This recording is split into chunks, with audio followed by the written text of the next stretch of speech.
Heavenly Father, today we put on the full armor to protect us against attack. We put on the belt of truth to protect against lies and deception. We put on the breastplate of righteousness to protect our hearts from the temptations. We put the gospel of peace on our feet to walk in your light, peace, and freedom with the Holy Spirit. We rebuke anxious thoughts. We take up your shield of faith for protection to block and destroy all the darts and threats thrown at us by the enemy.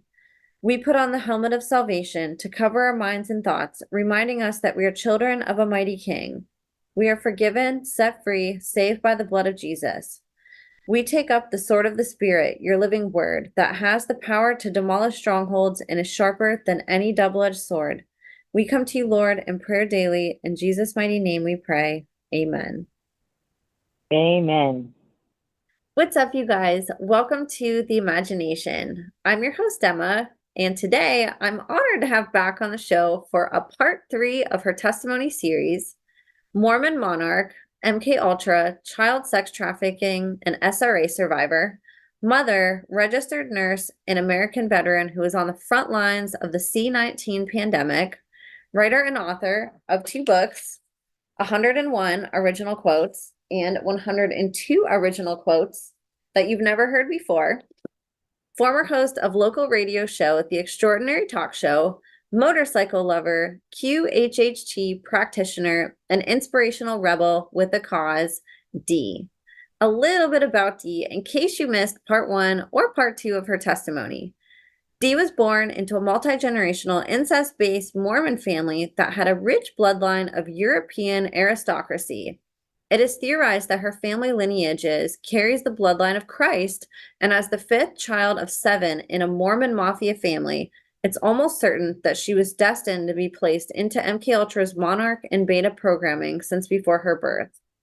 Ironically, Dee was born in August of 1977, at the same time when the U.S. Senate was hearing discussion about MK Ultra programming being done through the U.S. government. Dee was used as a sex slave for 41 years of her life and was used for her family's own gains, sold over and over again without her conscious understanding or knowledge for over 4 decades. Some key memories include being used in Salt Lake City at the 2002 Olympic Games in Williamsburg, Virginia, when the Queen of England visited to celebrate the centennial of the first landing, and at the 2016 NFL Draft in Chicago. She has been connected to the Mormon Mafia, the Las Vegas Mafia, the Chicago Mafia, as well as high-ranking politicians, and she has been targeted and threatened by Nevada law enforcement in clear and provable patterns. Dee was also used in a much less glorious fashion to recruit, indoctrinate, and abuse others, even her own foster children. She has been on the road to recovery now for over 5 years. Since starting this journey, her programming was dissolved, all previous keywords canceled out, and all entities sent back to where they belong. During these last 5 years of healing and recovery, people have been working behind the scenes to rope her back into the network and recondition her. She's also been gaslit and heavily targeted, even by her ex-husband handler who has tried to kill her. Dee's testimony shocked many of you as much as it did me. We learned in the first episode about her harrowing childhood, history, and family, as well as some detailed experiences she's had, such as what I said above about being trafficked to the Olympics, NFL Draft, and even to Alcatraz, where she and her family faced horrors beyond comprehension. The second episode we did together, part 2, was more centered on her adult years in arranged marriages and, as she says, husbands who turned out to secretly be handlers that were pimping her out without her conscious knowing or understanding while she was under mind control. And this time around, we're going to dive into part 3, which is going to be centered on the present day targeting she faces today, along with a burst of new memories she has been able to take time to process so that she can talk about them today. You are going to hear some shocking things today, along with some name drops that might make your jaw drop on the floor. Buckle up, folks. Dee is an absolute warrior who carries herself with such poise and eloquence as she speaks on these extremely difficult topics and shines a light on this heavy darkness. It's only through survivors like Dee who are coming forward to share with us that we can begin to understand the world that we live in and become rebels with a cause, just like this brave warrior you are about to hear today for the 3rd time. I ask you all to give your full attention to Dee as she continues to use her voice to burn down and shatter the walls of the same Luciferian kingdom who thought they'd have her under their control forever. Generational trauma ran in Dee's family until it ran into Dee. Before I finish introducing today's guest, I wanted to give just a couple quick reminders and updates. If you'd like to be on the podcast as a guest or share any information privately with me, please email me at imagineabetterworld2020@gmail.com. You can also use this email if you'd like to be a part of my new book series featuring written survivor testimonies. And you can find the video with all the details on how to submit your testimony on any of my podcast channels. And lastly, I'd love your support on Substack, where I've taken up investigative journalism as an outlet for me personally to share about my podcast guests and advocacy work. And you can subscribe to me there at www.emmacatherine.substack.com. All my links are in the show notes, and I'd love your support across all platforms. Thank you all for caring so deeply about survivors and for helping to make the imagination the safest space on the internet for survivor and whistleblower disclosures. So you guys, without further ado, please help me in welcoming back today's guest of honor, survivor, overcomer, voice for the voiceless, walking miracle, anti-human trafficking and child abuse advocate, whistleblower, hero, and someone I'm honored to call my friend, the one, the only, Dee. Dee, thank you for being here and welcome back again today. Hi, Emma. Thank you so much. I got to say, like, wow and thank you to the things that you just said about me. I've heard them before, but you added some other ones in there, and some of that really got to me. Thank you. That was really special.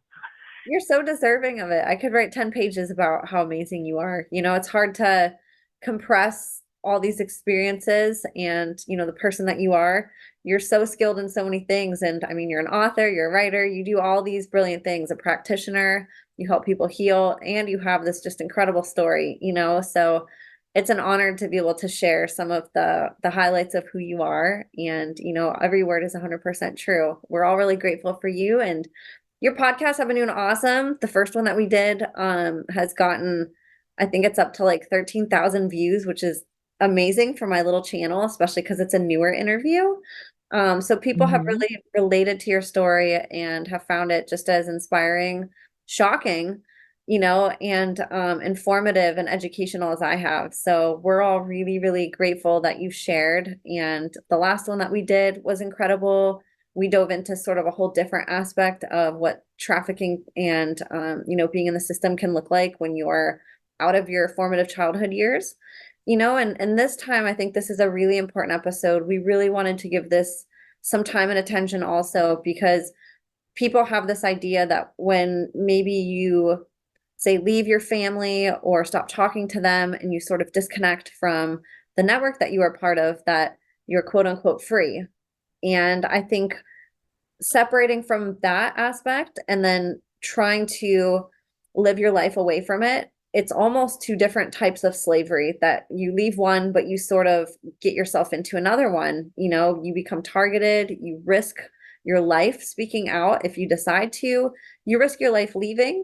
And the same people that had you in control your whole life still try everything they can to keep tabs on you, keep you roped in, send people after you to get information. It doesn't end, you know, and your story is really one like that, where you got the courage and left it all, but it's really just began a whole different and traumatic survivor and victim story that we're going to talk about today. So I wanted to hand it over to you. I believe that this started for you about 10 months ago or so. So let's start talking about, you know, what happens when you leave these, in your words, husbands and these, you know, these Luciferian families behind, you know, and let's dig into how that's impacted your life now that you've been able to get away from some of that. Thank you, Emma. And you really did a great job of describing what happens, because they don't want to let us go. And I speak of for myself and others. Anytime a girl dares to leave, they get roped back in 999 times out of 1,000 very, very quickly. I actually believe they call it a wild goose chase. They say we have a goose that went wild, and they send out all the ganders to go stalk and harass and push her back. And if she doesn't just go right back to her spouse, I mean, there's a reason that more than 50% of women go back to their abusers the first time they leave, because it's so hard to leave. You would think it's hard enough to leave just to get out of the situation, but then you get out away from that person and all of their buddies come in and try to corner you and push you back. And then you feel like you're paranoid. You're like, is this actually happening? Are these people, is this really happening? Because it feels like paranoia. And if you tell anybody that it's happening, they accuse you of being delusional. They're like, you don't have all those people following you around. They're not honking and flashing their lights at you like, no, those things are actually happening. But anyone, and that's how I figured out. One way is who is gaslighting me, and I figured out who's on what team. Because if I talked to somebody about something, they would gaslight me about certain issues and not other ones. And I could tell who was in the same groups and who was discussing with each other. Okay, let's gaslight her about this. When she says this, we'll respond this way. So the same people were saying the same things. And that's how I figured out, okay, those guys are in a group and they're communicating behind my back. And these guys are in a group because they know something different than what those guys knew. So it's complicated, but I've had so many people following me that I can even start to tell which group it is that I'm talking to based on what things they're gaslighting me about. In some ways it's hilarious, and in other ways it's just sickening. So last August, I was the number 2 that I was going to leave. There were a few things I didn't know. I didn't know that he was in the Las Vegas Mafia. I didn't know that I was a daughter of the Mormon Mafia and had been married to him as a political marriage. I didn't know that he had me addicted to meth for 2 years, and that was going to be a challenge that I would have to face when I left him. I did know that I was somewhat dependent on drugs from him, and I recognized that that would be something I'd have to face. I didn't realize how much it was and how hard it was going to be, but I was committed to leaving. I was like, and I also didn't, like, I knew this guy was gaslighting me because people were trying to kidnap me and people were trying to hurt me. And whenever I talked to him about it, he would gaslight me, but I just thought he was being dumb or irresponsible or had just too much on his mind and didn't want to deal with me. The fact was he was actively involved in everything that was happening, but had to keep pretending like he wasn't. But I decided to leave, and I told him I was going to leave, and he did not believe that I could leave. He specifically told me, quote, "You can't even leave without my help," unquote. And that tells me that he didn't know me as well as he thought he did. Because one thing about me that my family knows is if I think I can do something and you tell me I can't do it, I'm going to go do it just to prove to you that I can. So the fact that he told me I couldn't leave, I went, all right, I guess game on now. But he also he was using magical spells on me. It was so hard even to pack to leave. It was so hard to do anything. Anything I tried to do, I would just get so tired, and it was like I could barely pick up a box, and it would take 20 times to do something that took 20 minutes. And that was a sign that I was like, this isn't normal. This is not how I usually am. I should be able to accomplish things. Another thing that was very critical and became proof to me was I found magical symbols on the ground on the property, 2 of them. And one even looked like a house, and one of them looked like an oval. And then both of them had the same symbol inside of them. And I realized that these were locks. These were magical locks to lock me in the house and on the property. And the term I would use for them is piss runes. I believe that they're made by peeing on the ground, and then when the ground is muddy, you use a stick or something to draw the picture that you want. But body fluids have a lot of magic in them, and so that's one thing that they were doing to keep me locked on the property. And I say they because it wasn't just my husband. His father was involved. His sister's girlfriend, who also lived on the property in a different house, was involved. The next door neighbor was involved. And honestly, if I went outside, like I could look out the window and there would be 1 or 2 cars that would go by in a 10-minute period. Then if I went out into the front yard, all of a sudden it would be a new car every 30 seconds.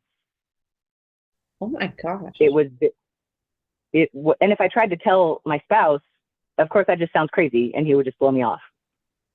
But I even started to do that. Say that again. How long were you guys together? At this point, it had been 2 months, or I'm not 2 months, 2 years. At this point, it had Gotcha. been two Okay. years. Okay. We met. Just to give Well, the when I say context we if met, somebody missed the last episode. right, thank you. I appreciate that. We had met, and when I say we met, I mean this personality met him because I had met him previously under my other personality, and I had no way of knowing that. But he felt familiar to me when I met him, and that explains why, because I had actually met him previously. But we met and connected and started seeing each other in the summer of 21. So it was the summer of 23. Our first year was great. It was love bombing. It was wonderful. And then by the second year, he was getting really, really frustrated that he couldn't hypnotize me and install a keyword. And in fact, he even began to lie to people and said he had, even though he hadn't. And the second year just became more and more frustrating for him because he kept expecting me to get kidnapped. He kept expecting one of his plans to work, and none of them kept working. And he had bought me. He had paid for this premier sex slave. And then I came broken, and he got really upset that I was not acting the way that he expected me to act when he paid for me. And that the last year of our relationship was awful. I'll leave the details back in the last episode for people that want to check. But among other things, he had secretly gotten me addicted to meth. And you might wonder, how did I not know I was on meth? One was I was under magical spells, and I believed he absolutely put love spells on me. I was head over heels for this guy. I didn't believe that he would do that. It really, just like I didn't believe that my parents could be evil. I had these blocks in my mind that no, he wouldn't do that. He wouldn't do that. He wouldn't do that. And once I finally got over that block, then it all became clear. Then it was all obvious. Oh, he would do that. And that's why all these things have been happening. And my parents are evil people. And that's why all these things have been happening. But it still took a process of getting to the point that I could even accept that as a fact. And I understand that the people are going to listen to me and say, no, our government wouldn't do things like this. Our government wouldn't hurt people like this. Our government wouldn't have that kind of control like this. And I encourage you to take the steps that you can to get over that block, because once you get over that block that they wouldn't do it, you'll start seeing all the ways that they are doing it. And then you'll start realizing the world that you're really in, just like I eventually had to. I'll tell you one thing. The first time I realized I need to leave this man was actually after his dog died, because his dog died the night that a hitman was sent to kill me, and the dog died that night instead of me. And he and I were both grieving over this dog. Imagine his disappointment when he came home from the bar with friends expecting to find me murdered on the floor and his dog was dead instead. But we were both grieving over this dog, and it had been like 8 or 9 months since my dog had died. And I told him, I want to get a puppy, and I wanted another Great Dane. And it wasn't even like today, but I was stating my intention that was something I wanted. And he absolutely cut me down on it. He acted like I was a child asking for permission rather than an adult making my own decisions.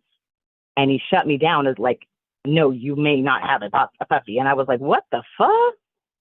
And that was when it really, really hit me. And I'd had a lot of signs, and I had a lot of concerns that I was allowing myself to ignore up until that point. And that was when I was like, no, if you're not even going to allow me to make a decision for myself like an adult would, then it's time for me to get the F out.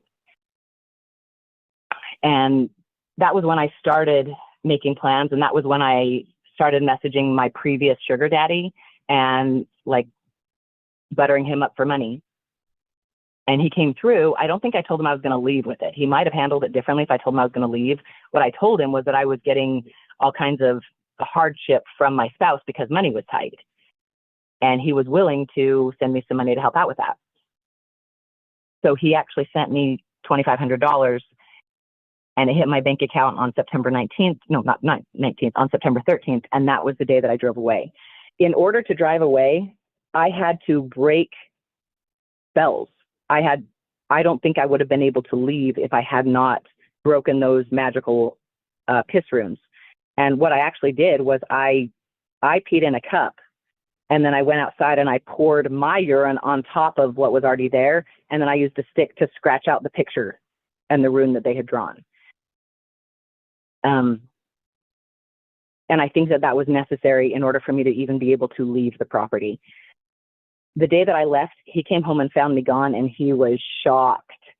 He was shocked that I was gone. And then he messaged me and said, "Looks awful empty out there," referring to the spot where my RV had been, but that was also using neurolinguistic programming as though the drug bottle is empty, that I'm not going to get any more.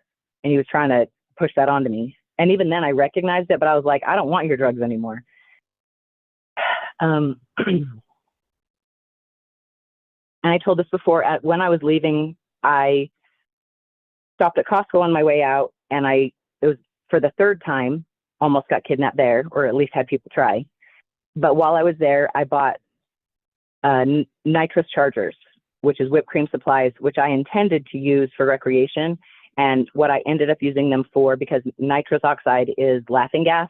And 4 days after I left him, I was parked on the side of the road in my RV, and I was coming off meth, but I didn't know that. And a police officer knocked on my door. And he really had no reason, there was no reason to knock on my door. So this is a sign that the guy was sent to talk to me. His name was Sheriff Cox. He was a sheriff in Southern Utah. And the reason that he knocked on my door was because I didn't have current tags or insurance on my RV. I was driving it without registration or insurance, but that was the only way to leave. And so that's why he was kind of harassing me, was because of my tags and not being up to date. However, it was parked on the side of the road. There was no reason, I wasn't driving it. I didn't get pulled over. I was on the side of the road when he knocked on my door. I was breaking no laws other than that there was an unregistered vehicle parked. All he had to do was put chalk on my tire, and then after a few days when it didn't get moved, have it towed away. That's not what he did. He came to my door and knocked on my door and harassed me. The good news about this was he pointed out to me that I looked like I was coming off meth. And when he said that, I blew him off. I was like, what are you talking about? How can I be coming off of a drug I've never done? And he said he wanted to help. And I told him, he's like, "Can I call anyone for you?" And I said, "Well, the only person you could really call is my husband that I just left, and I don't want you to call him." And he called him anyway. He violated my consent, and he called him anyway. And in the end, he couldn't do anything because I didn't want to go anywhere. I wasn't going to come out of the RV, and I was not breaking any laws other than that my vehicle, which was parked, didn't have registration. So he had to leave me alone. And I really, really was listening to my intuition and my angels very strong, because he told me, if I see you driving this thing, I'm going to have to take it away from you and you'll lose your house. And I don't think he can actually do that. I believe that during COVID, some laws came down because so many people were living in RVs during that time. And there were laws that came down at the time that you could not have if you're living in your home, if you're living in your RV and it is your home, they cannot take it away from you in that way. They have to allow you some concessions. Anyway, but I was sitting in my RV doing whippets, which is nitrous, which is laughing gas. And my guardian angels had encouraged me to buy extra of these because I got myself through meth detox by doing nitrous oxide, aka whippets. I did for myself in meth detox what we do for children at the dentist. And I used laughing gas to make it more tolerable. And I had bought enough whippets that I thought they were going to last me 3 weeks, and I went through them in 4 days. But that's how I got off of meth. And I've lost count of how many days it was. If you want to add up, because we're in June now. So however many, it's been almost 10 months. And I do know that people have dosed me with meth since then as a way to manipulate me. But as soon as I noticed it, I was able to stop it. And I have not done meth again since then. I am clean, and I've been clean for, I think, close to 200 days. No, it would be more than that now. Thank you. So that's awesome. It's huge. That's a really hard thing to overcome, any addiction, but especially like given your circumstances, like who wouldn't want to try to rely on something while you're going through all of that? I think it's amazing that you and so many others are so strong in your convictions to like avoid all of that and just be like, fuck you. Like, I know you guys want me addicted and, homeless and in a psychiatric unit, but like, I'm going to be clean. I'm going to be good for myself. I'm going to like crush all of you. So congratulations. That's a really huge milestone. Thank you, Emma. Thank you. Thank you. My own family couldn't give me any credit for getting myself clean from meth. And that was a really freaking big, big thing. And it's something that I felt like I needed to talk about because it's critical to my story, and also as a warning for others that the people that you think love you might be doing these things to you. But I was also hesitant to talk about it because I feel like there's so much shame around it. And I have so much compassion for people who are addicted to drugs, meth specifically. Oh my God. I don't know how I got off of it. I don't know how other people do.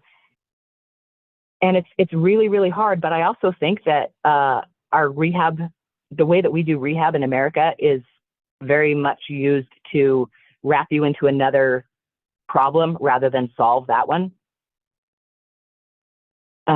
Just like you were saying earlier, how hard it is to leave a slavery situation, and then often you would just end up in another slavery type situations. Yeah, there are drug rehabs that are waiting for people like me to show up. I just left an abusive relationship. He got me addicted to drugs. I want some help getting off of it. But the people in the rehab know that that person is a mind-controlled person who has previously tolerated abuse, and they will probably continue to tolerate it if you do it the right way. So many, even recovery homes and groups that are supposed to help survivors and victims get out, they put on a smiling face, but really they're only there to rehabilitate them and into a different type of slavery. Oh, okay, well, you ran away from that group, but we know that you're still a manipulatable slave, so we're just going to pretend that we're helping you and slide you off into this group and let you get abused that way. And maybe it'll be less than you got abused before, so you'll be happy about it. But we do have to watch out for those kind of things happening. And when it comes to this, I feel like I have to talk about being addicted to meth because it's part of the story, and to rebuke the shame from it. Because there are many, many people who, whether they made a mistake loving the wrong person like I did, or maybe they made a mistake taking a drug recommendation from a friend, and before they knew it, they were wrapped in and sucked in and addicted, and it's nearly impossible to get out. It's nearly impossible to leave, and that's part of the plan, is to wrap. Any addiction can be considered a demon, and the more addictions you have, the more demons you have, and it's up to you to release those. But like you said, and thank you for that, I knew if I did, once I realized, holy shit, that motherfucker got me addicted to meth, that got me over a whole lot of blocks. And then all of a sudden, I was able to see what an asshole he'd been the whole time that I had been not wanting to see the whole time. I was going somewhere with that. But I knew, just like you said, that if I did that drug one more time, that I would be allowing him to continue to abuse me. And I refused to allow him to continue to abuse me in that way. I left him to end the abuse. And if I did one more sniff of that drug, it would be me allowing him to continue abusing me and me accepting that demon and that addiction. And I refuse that. And I want to encourage your listeners, if anything, to have compassion for other people who have drug addictions and have gotten so wrapped into it that they don't know how to get themselves out. Because it could happen to anybody. It could happen because you want to have a fun Friday, and it could happen because you meet someone and you fall in love and they do that to you. And it could happen for all kinds of reasons, and you don't know what a person's story is. And if you have not come off meth yourself, you don't know how freaking hard it is. And then it comes with, okay, so it's one thing, if the only thing I did was getting myself off meth, that would have been hard. If the only thing I did was leaving a seriously, severely abusive relationship, that would have been hard. If the only thing I did was avoid being tracked and stalked and even harassed and attacked by the police, that would have been hard. But I had to do all of these things together, and I had almost no support to do it. I did go to my family. I was on the way driving to them while I was staying at roadside stops on I-15, medicating myself with nitrous oxide, and puking and hurling and shaking and sweating. for several days until I finally made it to my family's house. I think it was Tuesday. So by that time, it had been nearly a week since I'd actually left him. And I expected compassion and sympathy when I showed up at my family's house due to the severe abuse I'd experienced. And I knew that my family and I didn't agree on Mormon church stuff, but we really didn't talk about it. They made a point of not bringing up the things that I had a problem with about the Mormon church. So I kind of thought, as long as, we'll just stay away from those topics, we'll be fine. And I expected my family to be empathetic and compassionate. And on the surface, they were.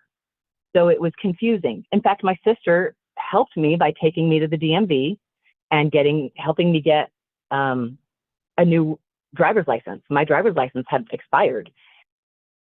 So she helped me get a new driver's license, and she helped me get new tags on my RV, and she helped me make the phone call to get insurance on my RV. And I had money to do all those things. And I thought that, so on the surface, it appeared that, oh, good, my sister cares, my sister's helping me. What it actually was she had to pretend to help me. She had to pretend to care. But also she was hoping to steal my RV as soon as I was kidnapped, dead, or in rehab. She came into my RV and helped clean it. And she was like, the way that I show love is by giving service. So she came in and helped clean my RV, but the whole time she was cleaning it, she was just eyeballing everything that she expected to be hers, because she thought within the next week or two, I would be taken care of. And it was her plan that she was going to own the RV and even use it for the upcoming NWO plan. I visited with my parents as well. But I went to my sister because I thought that she might be the best person in the family for me to show up at. But after a few days, she wouldn't let me stay there anymore. And the reason that she wouldn't let me stay there is because for the same reasons that husband number 2 had gotten so upset. They kept trying to trick me. They kept trying to hypnotize me. I think I was at her house 5 days. And in that time, they used hypnosis. They used magic. They collaborated. She was absolutely talking to husband number 2 the whole time. He was giving her tips on things to try, even though they hadn't worked for him. And it sounds crazy to say. It just sounds like, oh, these people did all these mean things to me. That's not why I'm trying to say this. I'm trying to tell you that these people can do these things. And they absolutely tried to. They even used a blue rope and put a magic spell on it, and the blue rope was meant to tie me up. It didn't work. I counterbalanced with some of my own intuitive magic, because it just, something about it felt funny. So I did some things until it didn't feel funny anymore. And at the time, I kind of knew I was counteracting a magic spell, but I was also like, but my sister wouldn't do this to me, would she? My sister wouldn't do this to me, would she? My sister was absolutely on board. She was absolutely part of it. One thing that she said to me, she said, well, I was suspecting that you were addicted to meth or something like that. Because I told her right up, this guy got me addicted to meth. And I said, well, how did you know? And she said, well, you had personality changes. And I was like, how the heck would she recognize personality changes? I have not seen her. The last time I had seen her was when I took husband number 2 to meet my family, at which point he molested her son at my father's invitation. So she would not have had and the only way that she and I interacted was over Facebook. And my Facebook was not delusional. My Facebook was not paranoid. My Facebook was very clear. And in fact, I was speaking things about the Mormon church that were true, that they did not like me speaking. So it confused me that my sister would say I was having personality changes when she hadn't even spent time with me. But the fact was, she knew I was addicted to meth. My whole family knew I was addicted to meth, because my spouse, who I thought had met my family one time, was in daily conversation and message groups with them about different ways to attack me. And I even recognized this some ways while it was happening, as like some of those clues that pop up that should be like a bright red warning flag. Hey, pay attention to this.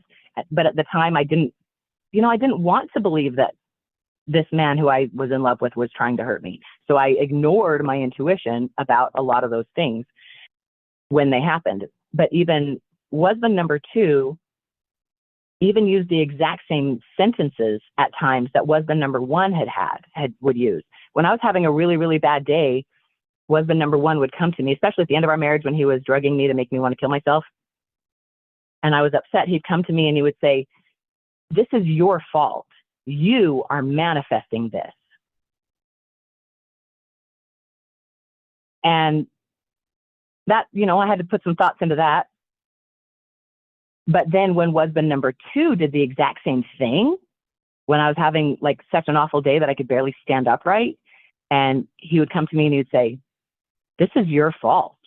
You're manifesting this."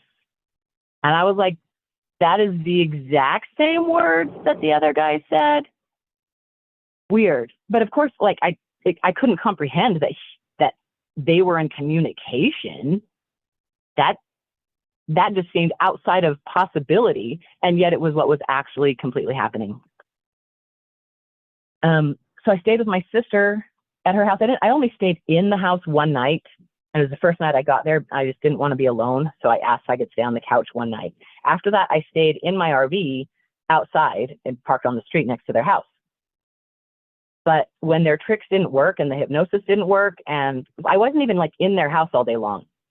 I came in for a few hours and for meals when they invited me to, but I wasn't in the house when they were gone. I was very respectful to their home and their property. But then she asked me to leave.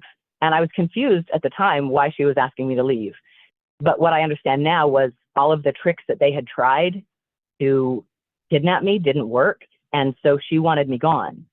The more they try and fail, the more trouble they get in. So they wanted me to leave. And they also wanted me to feel like I had no help and no support so that I'd come back begging. That was something that husband number two desperately wanted. He treated me so terrible so that I would come back and beg him to be nice to me again. No, bitch. If you're not even going to be nice to me, I'm not going to beg for your attention. Why would I beg for you to be nice to me when you can't be nice to me in the first place? Yeah. It's just time to go. One thing about that guy was he thought that he was some type of like God's gift to the earth and that he was some kind of amazing prize.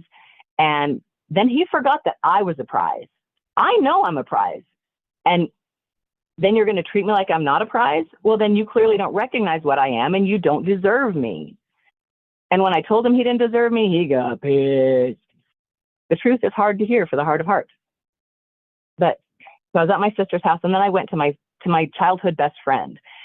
And this is one of the few friends I'd had in my life. However, she is controlled by hypnosis or was our whole life as well. And one thing while I was at her house, one thing that came up in conversation was that she has another person apparently who lives in the area with her exact same name and birth date, and that her medical records keep getting confused with this other person. Well, now I don't believe that that's a separate person. I believe that it's her under a different set of medical records, so that if she gets hurt, abused, or something happens where she actually needs medical attention, they can take her to the hospital under the alternate medical ID number and get her treated and cared for. And then she is hypnotized to forget it so that she doesn't even know it ever happened. But she actually has an entirely separate medical ID for her to go to the hospital when she gets abused. How fucked up is that?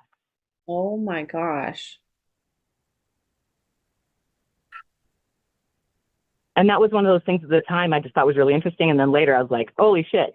Another thing about this best friend, we did a lot of sleepovers as kids. She and I used to go astral traveling together. And I think how it started was there was a time when we were both very, very small. And I've known her since I was like 6 or 7. But when I was very small, she and I were being abused together at the same time. And she and I were holding hands. And she and I both just left our bodies. We just both said, this sucks. And we both just stepped out of our bodies. And had they done the right incantations, they might have even been able to attach demons and whatever. In that case, that wasn't what happened. She and I just escaped our bodies to escape the abuse and the trauma. But she and I were holding hands when we escaped bodies. And we got out of our bodies and we looked at each other and we're like, where else can we go? And then she and I just took off and we went astral traveling together. From the time we were like 6 years old, this is something that we would do. And we didn't have to be together at the beginning of the night. As we got better at it, I would be at my house and I would astral travel over to her house and wake up her astral form. And then the two of us would go out the window and go exploring. So even some of the terrible memories have really wonderful memories attached to them. And she and I can both tell you stories about times that we did this.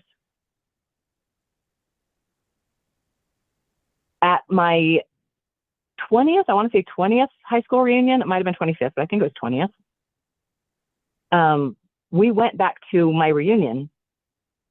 And the funny thing is, she and I were never friends with anybody else at school. You have to understand, because she and I were both in this mind control abuse group, we weren't allowed to have friends with anyone who was not in that group.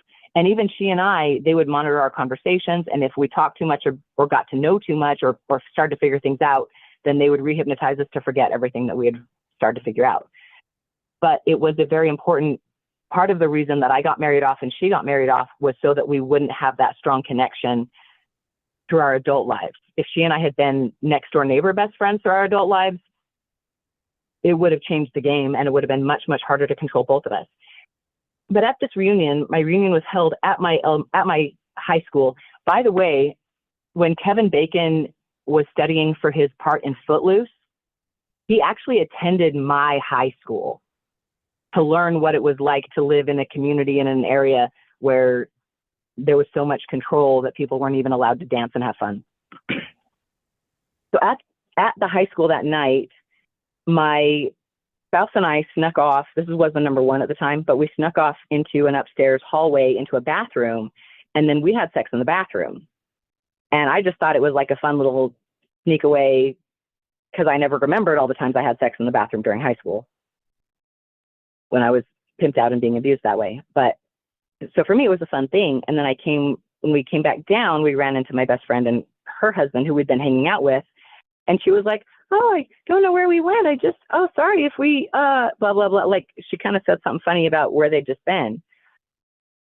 And I asked her later, I was like, "Did you guys sneak off and mess around? Because we did." And she was like, No, we were there the whole time.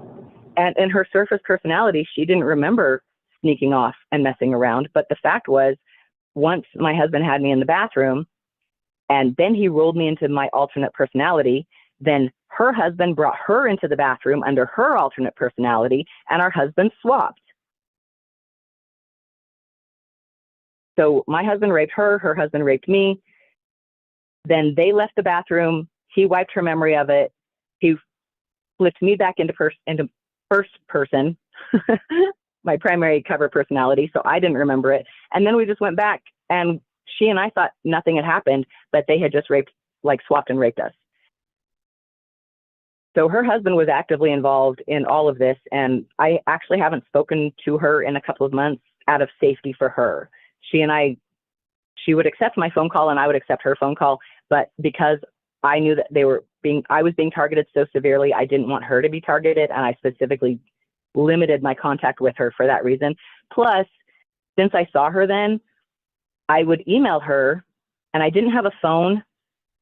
Well, I had a phone that didn't have service, so I could pull up to a McDonald's parking lot or a Starbucks and use their Wi-Fi from the parking lot. But other than that, I really didn't have any way to contact people. And my parents gave me one of their old tablets. Part of the ways that they helped was by giving me the absolute minimum amount of help that they could possibly give while still appearing like they were trying to help me. I know that my parents and my family had a lot more resources than they could have helped me with, and they acted like they had no resources whatsoever. I know that not that I'm demanding money from my family, but that was an example of one resource that I knew they were lying to me about. They were claiming to not have any money to help me with, but I knew that wasn't true. Another thing is, during the week that I was with my sister, and for the few weeks after that, they desperately wanted me to go to rehab. They're like, we know you just got yourself off of through the detox or whatever, but you need to go to rehab. And the reason they wanted me to go to rehab was so I could get my brain reprogrammed in rehab. And I absolutely, straight up, no way was going to let that happen. And that was part of the reason that my sister wouldn't let me stay with her anymore, was, well, if you're not going to go to rehab, you can't stay here. Any questions or anything so far as I'm rolling? No, thank you for sharing. It's, I think too, there's a specific sort of way that targeted individuals get portrayed to where I think people believe that this only involves these sort of like supernatural technologies and frequencies. And I know that that's one of them, but for us to learn about these other more covert ways, that the person doesn't feel pain while they're going through it, like how you said you were doing things under mind control and had no idea, right? But like you're still being targeted and like almost don't even know until in hindsight you look back and you have your memories and you can go, oh. So I appreciate you sharing on, just all these different ways that targeting can happen. And just the lengths that they'll go to rope you back into these really toxic networks, and they'll literally do anything to keep somebody in it who they've invested so much time, money, and effort into, like what they did with you for your whole life. Absolutely. You're so right on there, Emma. And again, it goes back to making us as the TIs, targeted individuals, feel crazy because there's so much happening. Like everywhere I went, I was being stared at and watched, and I would buy something and then someone would buy the exact same thing that I bought. And like all these wild, crazy things that if I tried to just tell somebody, or even if I went to the police and said these things are happening, they would have just looked at me like I was crazy. And they know these things are happening. They're part of it. And that's why the police actively gaslight the victims too. It's nearly impossible to get any social justice as a targeting victim because the media, the police, all of those people are all involved and they're doing their best to keep it quiet and out of the news too. 100%. So in order for these, thank you. And I know you've heard these things from other people, and it really gave me, hearing other people on your podcast and on their own podcasts or others, hearing them tell their stories, it was the opposite of gaslighting. It was confirmation. I was like, oh my gosh, this is happening to someone else. I'm not going crazy like everyone is trying to make me think I am. These things are real. These things are happening. If I'm paranoid, it's because you need extra awareness, extra alertness to be aware of these things. Paranoia is a bad thing. People say, oh, you're paranoid, like that's a bad thing. Paranoia is bad when it leads to delusion. Paranoia that makes you alert so that you're more aware of your surroundings and keep yourself safe, that's a good thing. So people need to stop saying paranoia like it's a bad thing.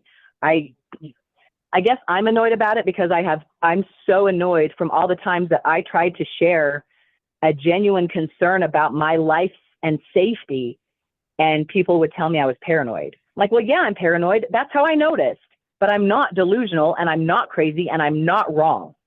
And the people who are speaking out about these things, they're not wrong. And for those of you listening, you are not wrong, and you're not crazy, and you are not paranoid in a bad way. You might be paranoid in a good way, and take credit for that.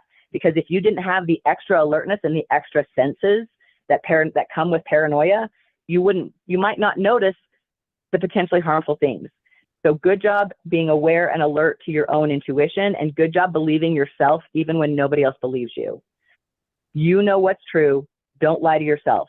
Everyone else has been lying to you. Believe yourself when you tell yourself the truth, if nothing else. Amen, sister. Amen. Yes, that's so true. And yes, these things do get talked about in their own context, right? But they're not talked about enough. So I appreciate you shining a light on this. A lot of people are actually scared to talk about this part because with normal abuse that people are used to hearing about, say domestic abuse, even rape, people are used to abuse being perpetrated on by a person that somebody can point their finger at somebody and say, this is who did it. This type of targeting is so covert. A lot of times these vehicles that they stalk you in don't even have license plates. Or they maneuver themselves so you can't see who's in the vehicle, you can't see the license plate. Like it's very sophisticated stalking methods, and the term gang stalking, like many people coming together and sort of doing this as an orchestrated operation, right? And this type of abuse is difficult because the person experiencing it can point it out as it's happening very easily. but it's here and gone, and it's so covert that you don't know exactly who's doing it. And so it can be really scary to talk about this because people always want to say, I need proof, I need proof. And like, there's not, you can't prove to somebody that you just had 10 people that pulled up in different vans stalking you and trying to abduct you and doing whatever else, you know? And, but it happens to so many people. So you sharing this is helping, I hope people on the other side have courage to not only talk about it, but for them to have their own experiences validated and to feel less alone, because this is very common. Just because it's not talked about often, doesn't mean that it's not happening to hundreds, thousands, hundreds of thousands, potentially millions of people, you know? So very, very, to me, it's a fascinating topic because this is stuff that really could happen to everybody. You know, you could do something. I know people who didn't have your childhood, D, who are targeted horrifically and don't know why, you know, because they're like, wait, I didn't grow up in one of these families. Like, what is going on? And so this is something that expands the field and realm of, let's just say MK Ultra or satanic ritual abuse or bloodline, occult families. This is like our real world. This is happening and can happen to any of us, you know, and your story is really a testament of that and like all the different ways that they initiate this type of contact with somebody who, for better lack of words, goes out of lines of, you know, the control that they've tried to keep you under your whole life. You're exactly right. You're exactly right. I want to add to that. Maybe people who are, I'm going to use the term, and I don't mean it as an insult, but they're ignorant to what is going on around them. If someone like me or a TI victim were to express, their first thought was, well, if these things were actually happening, the police would be helping you, so clearly you're the one lying. And they don't get that the police are involved. The police are part of it. They're right that if the police were actually helping us, it couldn't continue. But it's because the police are part of it. The police they use their flashing lights when they pull you over because flashing lights are hypnotic. I wonder how many times I've been pulled over that I don't even remember, because I know that that's a thing that I was used for. And part of the reason that I was able to drive my race car Mercedes, even without, I went an entire year without tags and I didn't get pulled over once.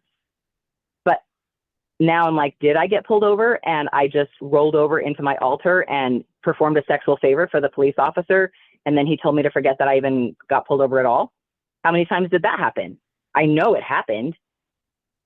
So the police are in on the whole game. In fact, my altar has told me that she would specifically do police parties for that reason.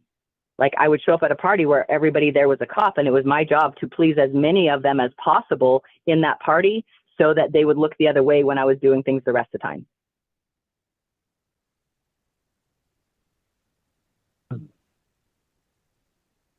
So back to the story. I went to my friend's house, and her husband was playing video games in the other room, but he was actively using his headset from his video games as a bug to to listen in on every single thing that she and I were talking about. And all of that recording and whatever was being listened to by I don't know who. One thing about this friend of mine is her brother, who I grew up, he was like a brother to me growing up. He's in the FBI in the sex crimes division. So that's absolute proof that he knows what the hell is going on, and he's in the FBI protecting it and supporting it. Some of these things I was talking to her about, and she's like, we need to call my brother. We need to call my brother. He'll take care of it. He'll step in. No, he was already involved because he was already listening to everything that we talked about from the other room where the microphone was. And her husband, while I was there, even used neuro-linguistic programming on me. Like, he rarely came out to talk to me. So when he did come out and he sat next to me or near me, and he was like, yeah, you know how sometimes when you're just listening to a song on the radio, there'll be sirens or something in the song and it really freaks you out. And he wanted it to look like it was casual conversation, but it was not casual conversation. He was actively using neuro-linguistic programming on me to hopefully make me be more freaked out by sirens and flashing lights. I'm going to pause one sec. Sorry, I'm trying to get a fly. I have many, many areas I can deep dive on. And one thing that I believe is the technology of flies, and it sounds even silly to talk about it. One sec. But they can spy with flies.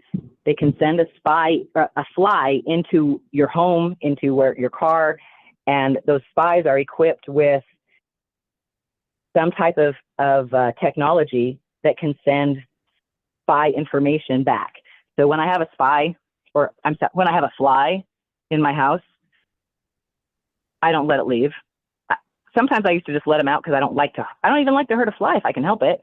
I'll just open the door and let it leave. But since I know that they're using that, and I'm sorry, because again, that sounds like paranoid and delusional, and which is why people like me are afraid to talk about these things, because we're afraid if we say, oh yeah, I have to kill the flies because I'm being spied on. Yeah, that sounds delusional, except it's not. It's real. So pardon me for killing a fly. I got him. Okay. Feel free to leave that in or edit it out. But my friend, she was genuinely concerned about me. She was genuinely there actively trying to help me. And she and I grew up Mormon together. She left the church 5-10 years before I did. And in a way that also strained our relationship, because if you're Mormon and people leave the church, you're like not even really supposed to talk to them unless you're just sucking them back in again. We're really counseled to let those people go, which is really so that when they find out the truth, they won't tell it to us again and fill us in. But she really did work to help me. And one thing that she did was she surprised me, but I knew I could trust her. And she grabbed me out of my RV one night at 11 o'clock when I was parked out in front of her house and took me to the emergency room. And she wanted to have them do a drug test to see if there was meth and whatever else in my system. Meth only stays in your system for about 4 days. So by that time, that would not have shown in my system anymore. But she still wanted she still wanted to see if we could find anything. What happened when we went to the emergency room was they pretended on the surface to act like they would care for any patient. But what happened was they put me in a room and gave me a gown and a warm blanket that were drugged. I didn't use the warm blanket because I was suspicious. And how sad is it that I have to be suspicious of a warm blanket? But I did put the gown on, which really wasn't necessary for a blood draw. I shouldn't need to put on a hospital gown for you to do a blood draw. But I put the gown on, and as soon as I put the gown on, my emotions changed. I just started sobbing. I was like, this is awful. I hate this, blah, blah. And my friend was gone out of the room for several minutes. Another thing is, her son had died like a year before in the hospital in an emergency room. And they didn't put us in the same room that he died in, but they put us in the same room that he had been taken to when he was having problems. So they were also trying to trigger her and freak her out by reminding her of her son dying. She had to step out to go call her husband and tell him where we were. And by the time she came back, I was aware that my emotions were abnormal. I was aware that I shouldn't be feeling the way that I was feeling. And she gave me a hug, and I sat down on the chair. I didn't want to be on the couch or on the bed. But right after that, I can only explain what happened because I can't explain how it happened, other than that I suspect that there were drugs on that gown. And something happened when she hugged me. Maybe she had drugs or chemicals on her hair, shampoo, body, I don't know what. But I had a reaction. And the best way I can explain my reaction is that it was like the rage monster that lives inside of me woke up and came out screaming.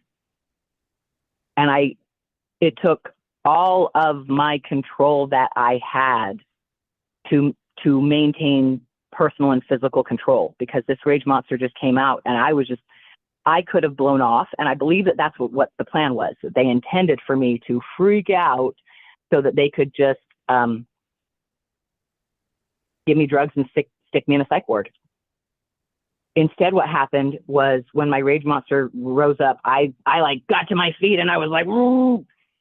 And it even scared my friend. She was like, "What's going on?" But I was aware enough that those emotions had only happened since I put the gown on. So I ripped it off and I threw it across the room. And the necklace I was wearing was a chain, and it broke into, like, I don't know how many pieces. It shattered.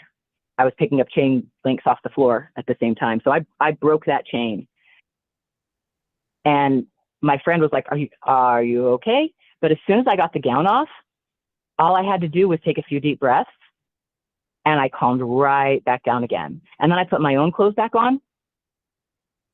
And another part of this, I had never in my life been searched by a security guard in the emergency room. I don't know how many times I've been to the emergency room, and I've never in my life been searched by a security guard. But they had a security guard come in and wand me when I first got there. That was weird. And then they sent in a doctor. They made excuses like, "Oh, our doctor just got out of the BYU game. It's taking him a while to get here. Just, be patient." As it was still like a shorter ER wait than I'm usually used to. But they made a big deal about how the doctor was late. Well, that's because they had to call in a very specific doctor to come in and work with me. They wouldn't let just any of their standard ER doctors. They had a specific doctor come in. And when that doctor came in, he and I had two conversations. We had one conversation of what it looked like on the surface, but then he and I were bantering underneath the surface, in between the lines, if you were paying attention. And one thing I made it clear was that I knew I used my eyes and my words, and I made it very clear that I knew that they had tried that, and that was not necessary with me, nor would it work on me.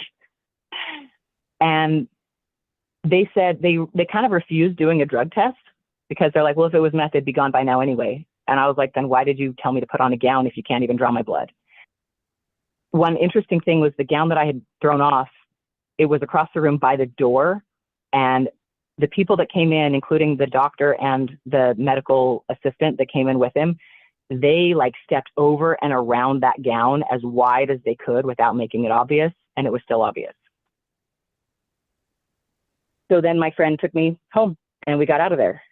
And that was just another one of those situations where they were actively trying to suck me right into the psych ward. And then I would have been transferred to another hospital, and then I would have just completely disappeared. And I am not afraid to call out Intermountain Healthcare for having deals with the devil. Maybe that's too much. I can't say that they have deals with the devil because I don't know what contracts they have, but Intermountain Healthcare, it has absolutely worked against humans. As an employee of Intermountain Healthcare, their doctors, their security guard, it was his job to get my keyword, even when I was like 18 years old. And then the doctors at IHC, the nurses at IHC, they all actively used me in whatever way they could, whenever they could. And it was an IHC emergency room that my friend took me to. And also, I've said some things about that pandemic that we had a couple years ago that happened to be more truthful than people want spoken. And so those people aren't happy with me either. There's more than one group of people that's mad at me. We got the Mormons who are mad because I tell the truth about them. And I very specifically called out Intermountain Healthcare for not paying their employees equally, and I did it in a radio program. And they're not happy with me anyway because of those things. But that was just another thing where I just barely escaped. And I don't blame my friend at all. I don't blame her at all. I don't believe that she had any negative intention. If anything, she might have been kind of brain controlled to bring me to the hospital, but she had no intention whatsoever of me being harmed. And she thought that she would be there to protect me if something went wrong. As it was, I went back to her house, and I do believe that there were multiple attempts on me while I was at her house. I think that her life was even in danger, and her husband was put in a position where he even had to choose.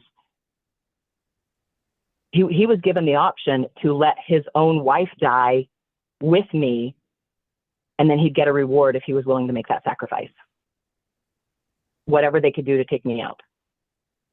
But since none of those things were working, he told her that I couldn't stay there anymore, and she asked me to leave. So, okay, that was just another person that I didn't feel like I had done anything wrong. I was doing my very, very best to be respectful of their home. But, you know, it was also a lot. And they have a right to their home, and they have a right to have who they want in their home and who not to. So when they asked me to leave, I left.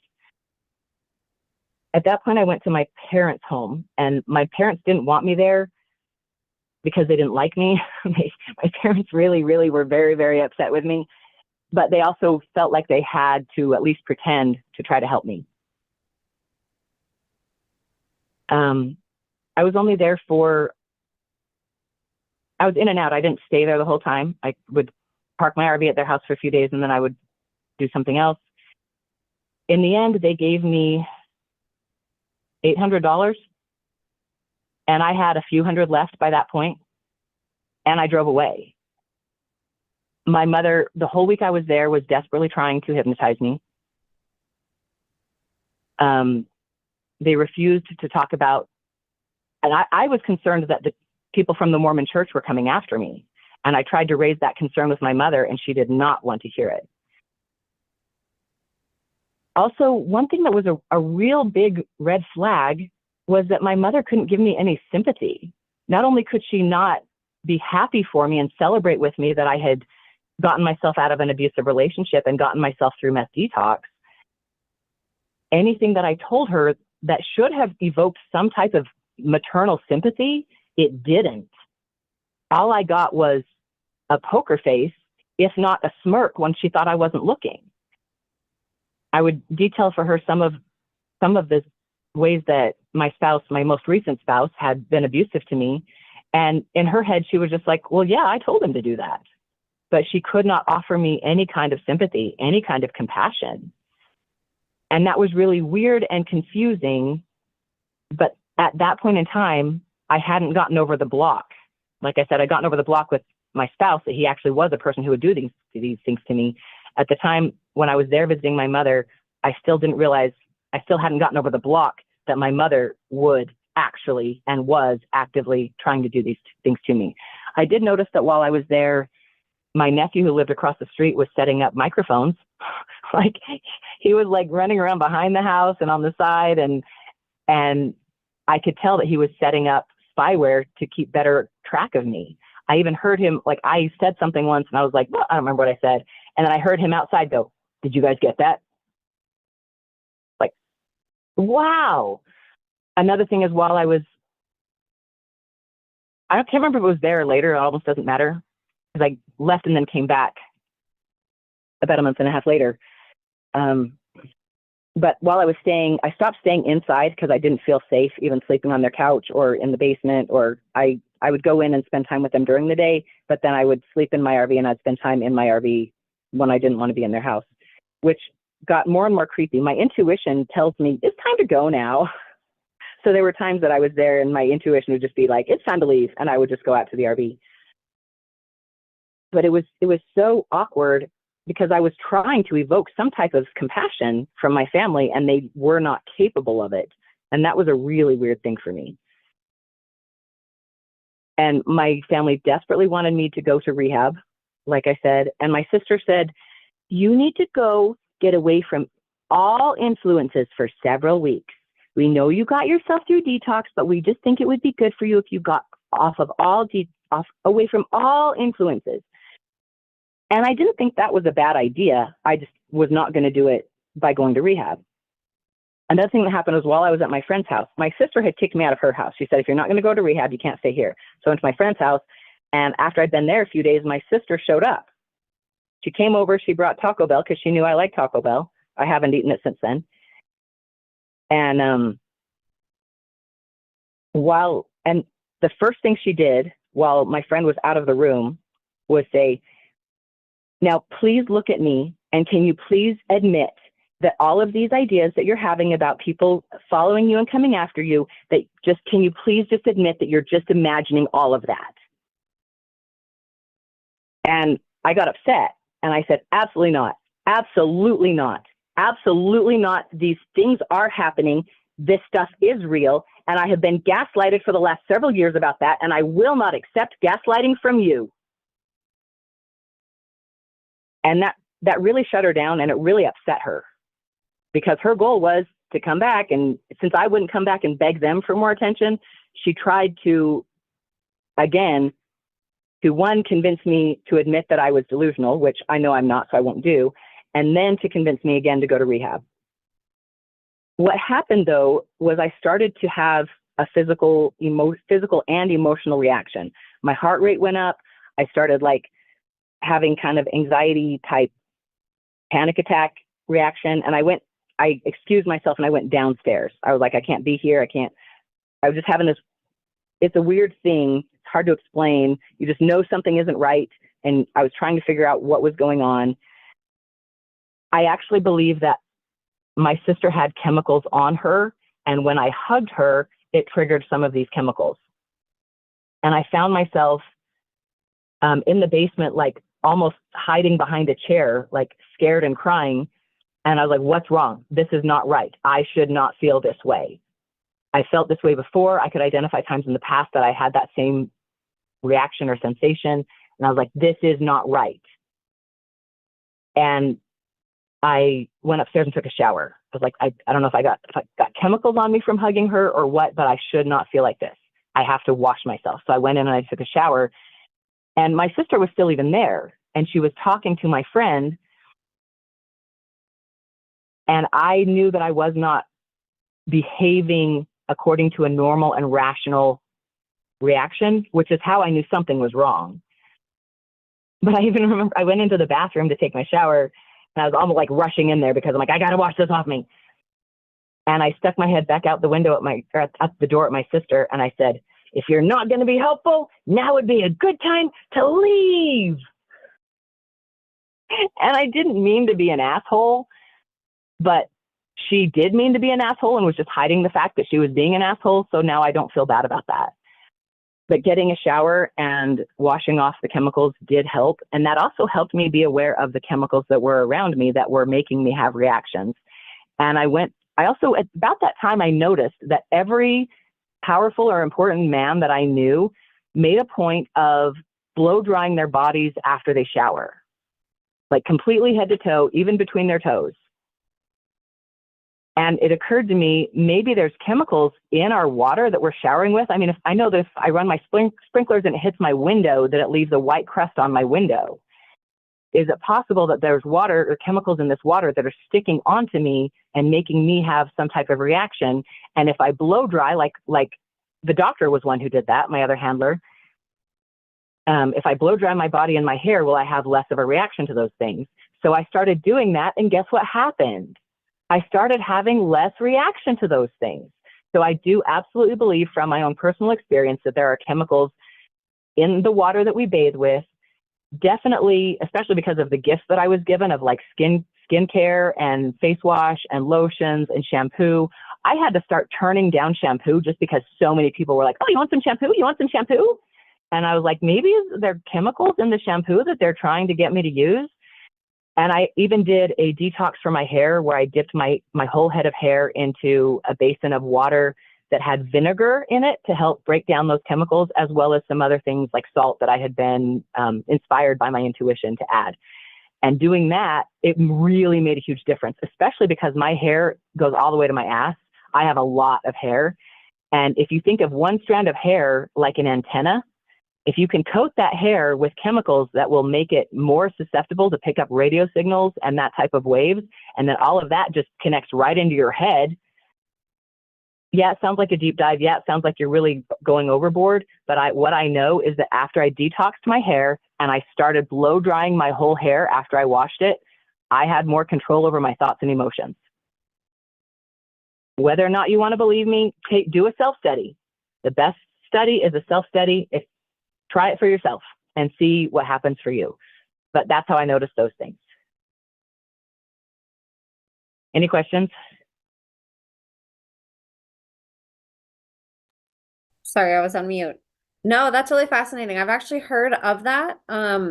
not even in the sense that you just said, but I think it was in the context of talking about, let's just say, Native Americans and different cultures that don't do, 6-week haircuts like what a lot of us that are civilized do. And that there's a reason for that, and that a lot of these cultures will purposely grow their hair long because they have that belief too that your hair is sort of an extension of yourself that has abilities to connect energetically with the world around you in ways that you don't, and in ways that you're unconscious of. So that's really fascinating that you brought that up, because I have heard of that, but it's never come up on this show. So, and that's a good thing to think about, Oh, right? We have like all these little hair follicles on our head, and it's like our the skin barrier is so thin that like what you put on your head really does matter. Like things do absorb into those pores, into those follicles very, very easily, and we don't really think about that being an area that we could potentially be opening ourselves up to harm with. So really cool fact. And I believe that personally, and I hope other people on the other side, that might help some people who might have brain fog, or, might not be looking at the ingredients of things that they're putting on their head, or like how you were having people sort of hand you things to use and like encourage you to use things. Some people might not suspect that that could be dangerous. So awesome, awesome tip. thank you. I love that you shared the more holistic, spiritual, happy side of that. And I totally believe all that too. And it goes back to the Bible. You remember Samson, that his hair was the source of his power. And they even sent him a little honeypot to find out what the source of his power was. And it's so fucking ironic that her name was Delilah. Oh, wow. But then when they cut his hair is when he lost his power. But then he came back and brought down the house with the jawbone of an ass. I like to say that Samson was the greatest actor in the Bible because he brought down the house with the jawbone of an ass. But another thing with my hair, I'm almost 6 feet tall, and my hair is half the length of my body. My hair goes all the way to my ass, and my legs go all the way to the floor. And when the number one was trying to traffic me, one thing that he did was he had a friend take a picture of me from the back with a measuring tape from my scalp down to the end of my hair. He was literally selling me off and advertising me by the length of my hair. And my hair is a full yard long. My hair is 3 feet long. Wow. Another thing that happened once when I was being trafficked as my alter, I was in a hotel room, and this I had a dream about when it happened. Like it was severe enough for me that it had crossover, and that's part of how I know, was because I was in a hotel room and I was being trafficked in Las Vegas, and I think that was the number one at the time, was probably passed out drunk. He had a pill problem. He had a cocaine problem. He had almost all the money that I ever earned for him went right up his nose or to get him high. But the people, I don't know if they came back in the room. I think they came back in the room, and their intention was to cut and steal my hair. And I woke up and I freaked the fuck out on them. And I did not allow that to happen. But my hair has been, it's the fact that I have the hair that I have is part of it. And being used for chemicals and I think that's actually one reason why girls with long hair are trafficked, and why they like them as to be trafficked, is because they're easier to control. If you can just get them to wash their hair with that shampoo, which is basically every shampoo, then their hair will be coated and they will accept your thoughts so much more easier. At least that's their ideas. Super fascinating. I just picked up as you were talking, like just a little article sharing photos of other cultures that don't have the same hair maintenance that we do, and that they sort of value and take pride in having long hair and dressing it up. And there was a little part in this article that said even like changing the color of your hair can change like your frequency. That this is like a whole nother conversation for a different day, but I do encourage people to kind of look into these things, because I think there's a lot of ways that our energy is loosed from us. We were talking about loosed before we started recording. There's a lot of different ways that our energy is loosed, and there's a big push in society. Even when I go get my hair done, my hairstylist, her idea of getting haircuts is like every 6 to 8 weeks, and although I do believe that there's whenever you're frying your hair every day or straightening it and blow drying it and applying product to it and heat and it does get damaged.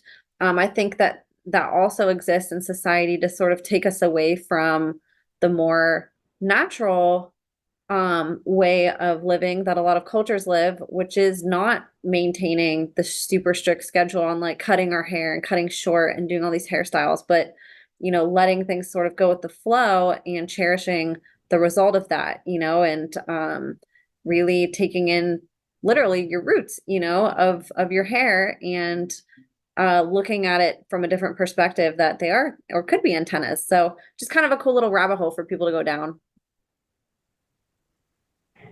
Thank you for sharing all that. That's awesome.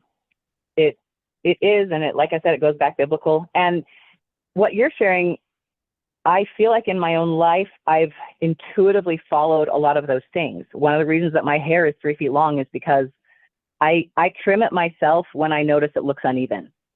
If I notice that the ends aren't looking quite as clean as I want, I'll do it myself with a pair of scissors in the bathroom, and that way I have control over my hair, because if someone has your hair, they can use it to use magical spells on you. And one reason, a friend took me once to get waxed, and I'd never gotten waxed before, but now I realize that her husband was a dark magician, and that they probably paid the waxer for the strips so that they could use my pubic hair for whatever magic they wanted to use. So be careful when you even like get your hair cut or go for a waxing, because they can use your hair against you. I know it sounds weird, but I have had to study defense against the dark arts because the dark arts were being used on me. And what you just said about hair colors, I've seen this happen more than once, where and also, by the way, redheads are harder to control. So you get extra points if your woman's a redhead just because you can control a redhead. There's more, it's silly, but that's why my brother married a girl with red hair, was because he got more points for having a red-haired woman. But I've seen it happen. I've seen this on more than one occasion where the two people in a couple will get the same hair dye coloring. And it usually is split down the middle, where it's like red on one side and blue on the other side. And then both the guy and the girl have the same dye job. And what this does is it magically pairs them together, and it gives them access to each other's thoughts. And if you're not looking for that, you might not notice. You might just think, oh, it's really cute that couple got the same dye job. No, that's magic. And one of them may or may not know that magic is being used on them. It might be that they're doing it together. They might say, yeah, let's do this so that we can magically pair together and it'll help us hear each other's thoughts better. Or it might be that he's doing it to her and it's like, hey, this would be a good job. It'd be cute. What don't you think? So that he can have access to her thoughts, or vice versa. But that is a thing that can happen. And you're right on with that, Emma, that the hair coloring, it matters. It matters. And it's weird how I've noticed people getting me to use, whether it's a nasal spray that has oxytocin in it, because that's a bonding chemical, or trying to get me to use all these shampoos, or when I was with my family, my 3 sisters went in together, and I didn't ask them to do this, but after being on meth, as well as having side effects from wearing a mask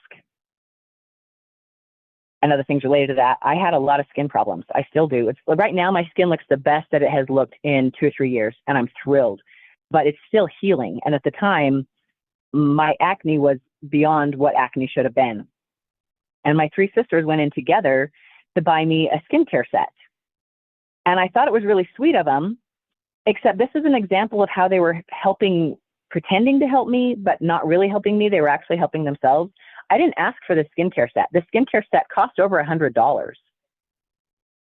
My sister made me pay my portion when we ordered dinner, but my 3 sisters, without me asking them to, and without asking me if I wanted it, they went in together and spent over $100 for me to get this fancy skincare set. It was from New Skin, by the way. And I used it for a couple of days, and then I just followed my intuition. If my intuition says, no, you don't want to do that, don't do that. And so I stopped doing it. That's one example of that. And growing up, my whole life from my teenage years, I've done much of what you were talking about just by intuition, where I was taking care of my hair in a more natural way, that I did not go get haircuts regularly. If I did, it was less often.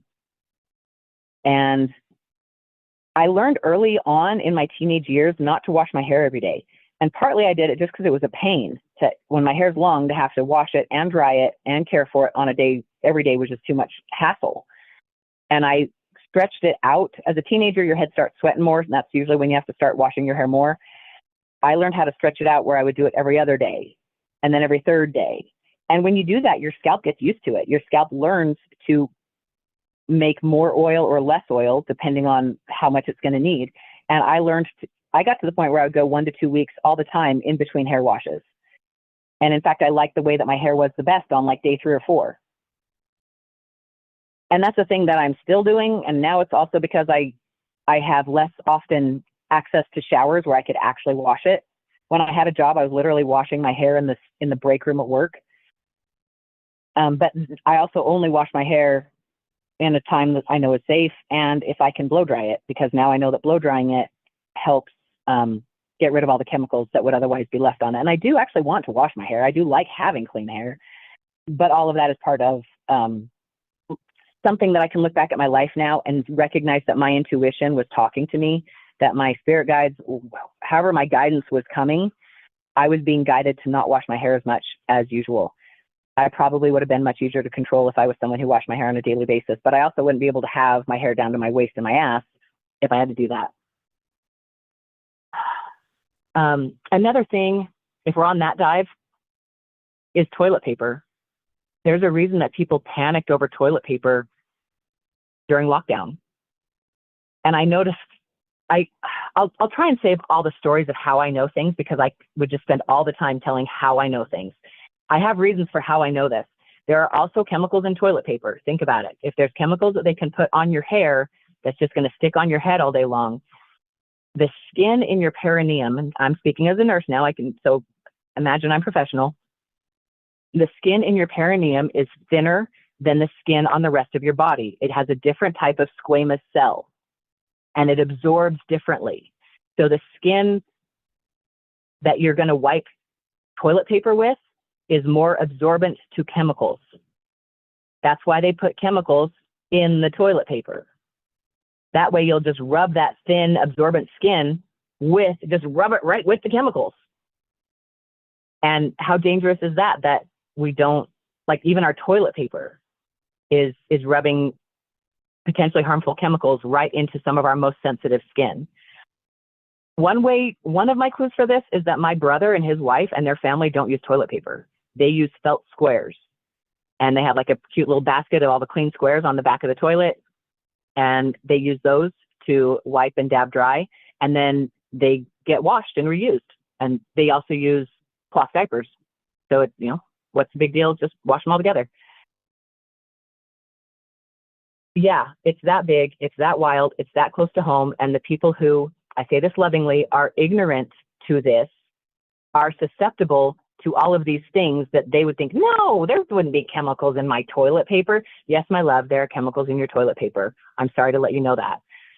I myself have not stopped using toilet paper, but I use it much more carefully, and I use a whole lot less than I used to.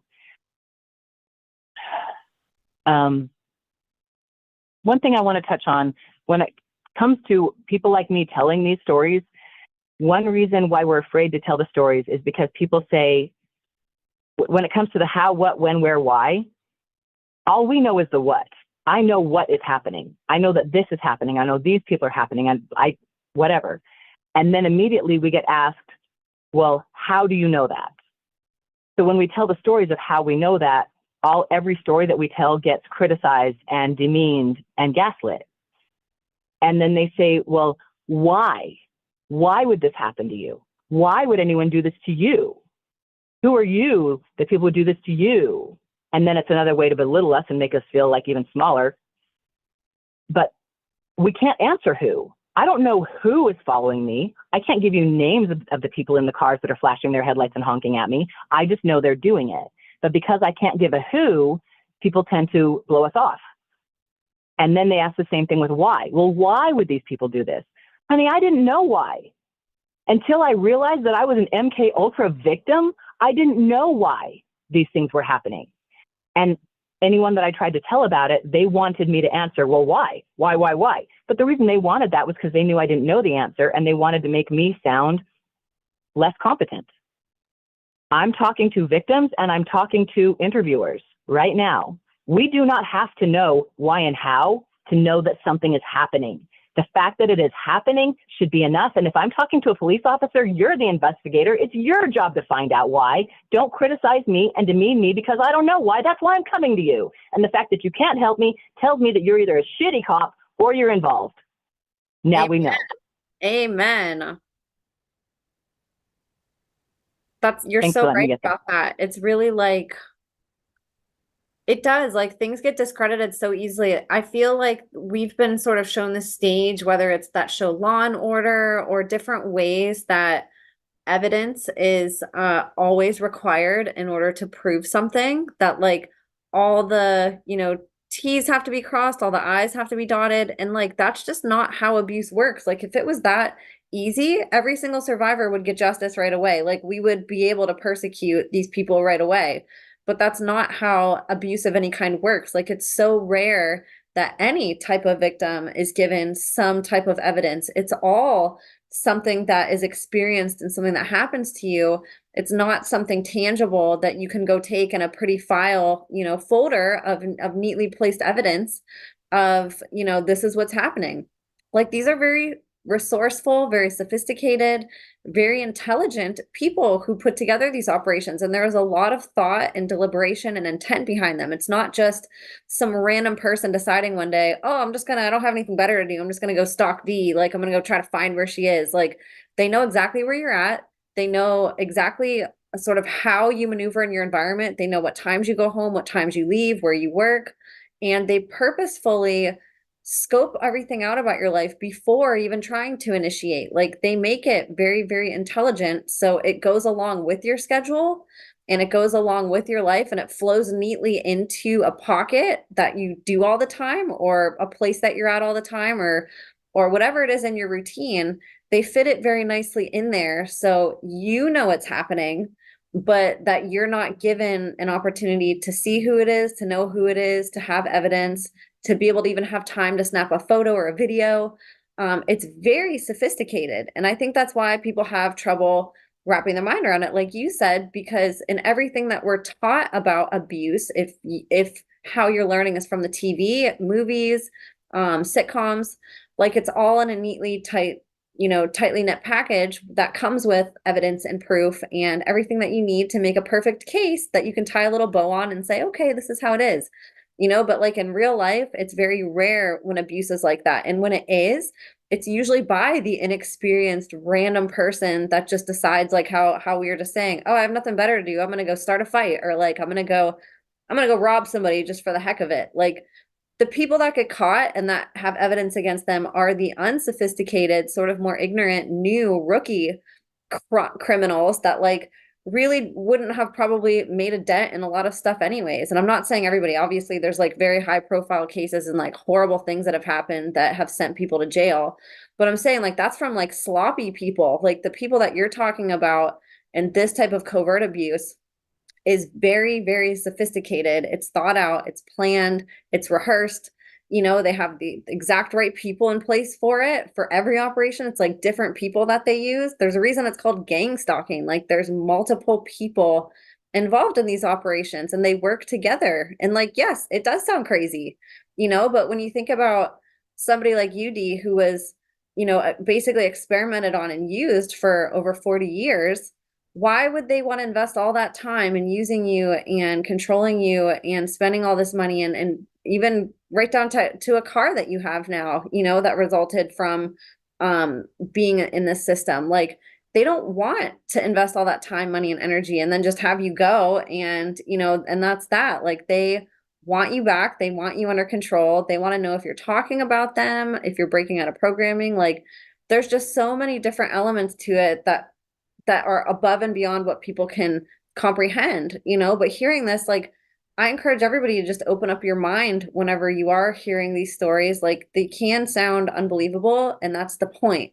They're supposed to, and the enemy laughs at how sophisticated they are, and that the general public can't wrap their minds around this sophistication, you know, and they're mocking us behind the scenes because we're just writing off these stories and saying, oh, it's too smart. These people aren't that smart. They couldn't do that and get away with it. And even if they did, like, where's your evidence? You know, like, we're just taught so wrong about how organized crime actually works, and that we're shown it's like not intelligent. It's by kind of like these, you know, drug addicted people that wear black and just like, you know, are very rash and temperamental and unreasonable and erratic even. And that's really not the case. Like, it's very opposite of that. So thank you for kind of explaining some of these more complicated ways that they do this, involving multiple people and, you know, places, and not just people that they're sending after you, but even people that they bring into your life, you know? So this is really validating for people who have gone through this. Thank you, Emma. Thank you for all that. It's so validating for me. If it's just validating for me, gosh, I hope it's as validating for everybody who's listening too. It's real. I want to add along with that, if they had left me alone when I left my spouse last September, I might not be talking now. If they could have said, oh, guess that one got away, and left me the hell alone, I might have left them the hell alone. But they couldn't do it, so I can't either. After I left, if he had just been like, okay, you're not happy, if it had been like what it looked like on the surface, that we just had been together for a couple of years and found out it wasn't going to work, and so I left, and I had just gone away and just continued my own life, you and I would not be having this conversation right now. But it was because they could not let me get away. That they gave me continued proof that it was happening. And because they kept stalking me, because they kept attacking me, I kept looking for answers. And that's how I found podcasts like yours and other information that showed me, oh, I've been using MK Ultra my whole life, and that's why these people are stalking me. Pardon me, I'm going to say some swear words. If these stupid ass motherfuckers had left me alone 9 months ago, we'd be in a different place right now. They are asking for this. They brought this upon themselves. They could have let me go, and I might have been quiet. I might have still had some things to say about, you know, some health problems in our world, and people have something to do with that. But I would not be exposing the Mormon Church and MK Ultra for doing all the things that they actually did if they had left me the hell alone. It's their damn fault. And you might be able to guess I'm mad. If they had left me 9 months. Go ahead. What were you going to say? I just said, who could blame you for being angry? Very justified. So it's very obvious to me at the point in time that we're at right now. I'm actively being stalked. They're actively trying to harm me. I left my home for a couple of hours on Monday, and people came into my house. And you don't know how pissed I am about that. They came into my house. I believe they took my underwear, and they planted cameras and bugs. And I didn't catch on right at first, but also when I don't catch on to something like that right at first, there's reasons why. And I think that I said and did things over the last few days, even since Monday, that I'm glad we're on camera and video. But when I found out, I was furious. One thing about consequences, let's talk about the power of consequences. Because these people, if they attack and it doesn't work, they might have to pay consequences for that. And especially if they attack and you can call them out on it, then they do have consequences. So we have access to consequences. It's a strange way, but let me explain this.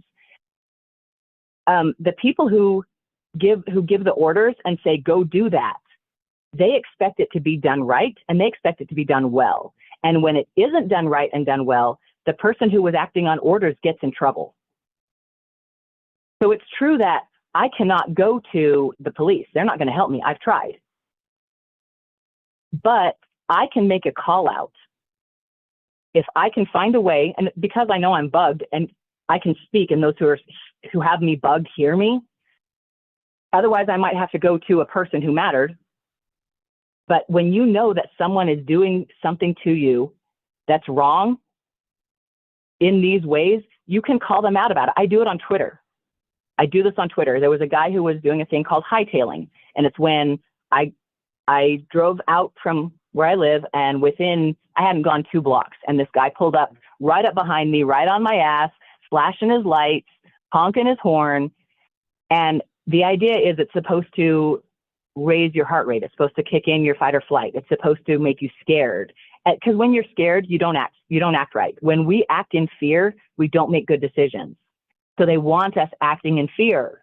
They want to scare us into running back to them, and we would have to be scared and stupid to do that. So after that guy was so obviously doing it last week, I went on Twitter and I said, hightailing. It's when they get right up behind you and honk their horn. And the solution is don't speed up. They want you to speed up. They want to push you into a race, because then you're the prey and it's their game. If you don't let it work, stay going slow. Don't speed up for them. Make them go around you. And if they won't go around you, pull over in a safe spot to where they have to. Because now if they pull over behind you, then it's definitely an attack. In my experience, I have not had a single person when I pulled over, because I've been hightailed a lot.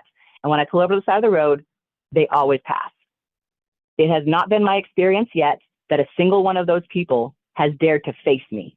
They're cowards. These people are cowards. And the only reason that they can come together and gangstalk us the way they do is as a group. Not a single one of them would have the balls to do it alone. That's why they have to bring their friends in. So you can call out, even how I did it on Twitter. The guy that was hightailing me, he thought he's like, oh, I'm going to go play a joke on her. But I called him out on Twitter. And the guy who sent him to hightail him called him in and said, you got called out. You're in trouble. And now it's on Twitter. Now people know that you were doing it. Now it's worse off for us because you messed up. So he came after me to try and mess with me, and I flipped it around on him, and I got that guy in trouble. So you can literally do this. If you're being targeted, you don't have to know who it is. You don't even have to go to the police or the official authorities. If you can find a way to call out in a public way, even by posting it on social media, what is being done in a specific situation, the people who are doing that will get in trouble for not doing a good enough job, and it'll decrease. I know because I've done it. So we do have a type of counterbalance. Yeah, you can't go to the police, but if you can find a way to make it known that these people are trying and failing, they will get in trouble for failing, and they'll be less likely to come at you next time. I'm really glad that we're talking about all these trafficking things because it's very important, but I want to jump back to the story, which goes back into more of the trafficking things, or more of the targeting things too. It was the beginning of October. Oh, another really, really important thing, when I was staying with my friend, the one whose brother was in the FBI, yada, yada, a big, big deal, and this is a big clue for me, she was having her own stressors in her own life. One of the stressors that she was currently dealing with in her own life was that her mother, who grew up basically like her mother loved me more than my mother did. I grew up calling her mom. At this time, mid to late September, within the last year, her mother was part of an apocalypse cult. She had just sold her house and had collected all of her camping gear and was gathering all of her camping gear to move to southern Utah to be with her apocalypse cult within the next few weeks. So my best friend's mom was actively gathering her stuff to move to southern Utah with her apocalypse cult at the end of September of last year. So my friend's mother was trying to join, was part of and was trying to join her apocalypse cult, was trying to leave to go move to a camping spot with her group of people that were supposed to be together when the apocalypse happened. So that was one of my big clues. And she and her family were desperately trying to get her to stop, but her brother was like, if she wants to go, let her go. She ended up not going, but there was a lot of drama about that and around that. I also knew that there was an eclipse coming up, and there were just clues here and there about that. And then truthfully, because my alter personality, during all this time, during the 5 years since I got healed up until very recently, she was kind of half asleep. She was there, and she was slowly sharing her gifts and skills with me, and we were reincorporating, but she wasn't really talking to me yet. But she was aware of these plans and the NWO stuff. And so when things happened, when there was a clue or a sign, she would nudge me and say, hey, pay attention to that. Hey, pay attention to that. And I was slowly gathering these clues together that helped me put together that something bad was supposed to happen on October 14th when the eclipse happened. And I didn't discuss this with my family, but when I was at my family's house, one thing that my mother said was, well, you know, we just think that the world is just going to get worse and worse until Jesus comes again. And I said to her, Mother, I have taken upon myself the name of Christ. I'm here. She didn't appreciate that. But that was the thing that I thought she would appreciate. I was like, Mom, we can take on the name of Christ. That is how Christ comes again. And she was very turned off to any conversation topic about that, even though she was the one who brought up Christ coming back. But now looking back, I understand that my family knew good and well that something bad was supposed to happen on October 14th. And in fact, my sister was hoping to use my RV to go down to that camp that my friend's mom was going to. I now believe that I know where at least one of those camps was supposed to happen because I had two different men take me there to scope it out. Two different men that I would have thought had no relation or connection to each other whatsoever. As we're, just spending the afternoon, want to have a nice day, go for a drive, they both took me to the same place, and they both had behaviors that were very specifically scouting behaviors, checking out the layout of the land, envisioning how it was going to work. So that was, and then when I found out that my friend's mom was going to go down to this same area, the pieces just started adding up and coming together. And again, of course, my altar, even from underneath, was like, pay attention, pay attention. So at the beginning of October, when I couldn't get any sympathy from my family and they couldn't get me to go to rehab, my parents gave me $800 and I drove away. And I knew I just needed to get away. I needed to be somewhere safe when the shit went down, because I was sure it was going to. I ended up going back to Nevada because I'd been living in Las Vegas with myself before that. I went back to Nevada, and at first I thought I was going to Burning Man. Burning Man this last year, where my husband was, had a big mud storm, had a whole lot of rain. People got stuck there for like a week longer than they should have been. And they were hiring people to do cleanup. And I had put in an application online to help with cleanup. I didn't even care if I got paid. If they wanted to pay me, great, but I just wanted something to do. I wanted a project. I wanted to be around people who would be supportive. So I drove back to the place where Burning Man is. Except I got there and my intuition said no. So I drove all the way there, and my guidance told me absolutely not. Turn back around and take a right. And that's what I did. And where I ended up was a place called Pyramid Lake. And Pyramid Lake is a Native American Paiute reservation. So it even kind of makes me happy when you're talking about the Native Americans and how their hair maintenance and whatever. Pyramid Lake is across the mountain from Playa, where Burning Man is held, from Black Rock City. It's essentially the same valley. And at one point in time, they shared the same lake, but the lake has dried down enough that it no longer covers where Black Rock City and Burning Man now is. But on the other side of this little mountain, there's a lake called Pyramid Lake. And I went there and I paid to camp. I figured if I was paying for my parking space, I would be less likely to be bothered. And that took a lot of my money, but it was important. And I stayed on Pyramid Lake for, I think it was 11 nights and 12 days. That was as long as I could stay, and that was as long as I could afford to stay. One thing that's very important about being on a Native American Indian reservation is that the regular cops can't harass you there. The reservation cops will do their very best to uphold the laws on their reservation, as they should, but they don't allow federal cops or regular cops on the reservation unless it's for murder or capital crimes. And I knew I wasn't guilty of any of those, so part of the reason I wanted to be there was because I didn't want to be harassed by the cops.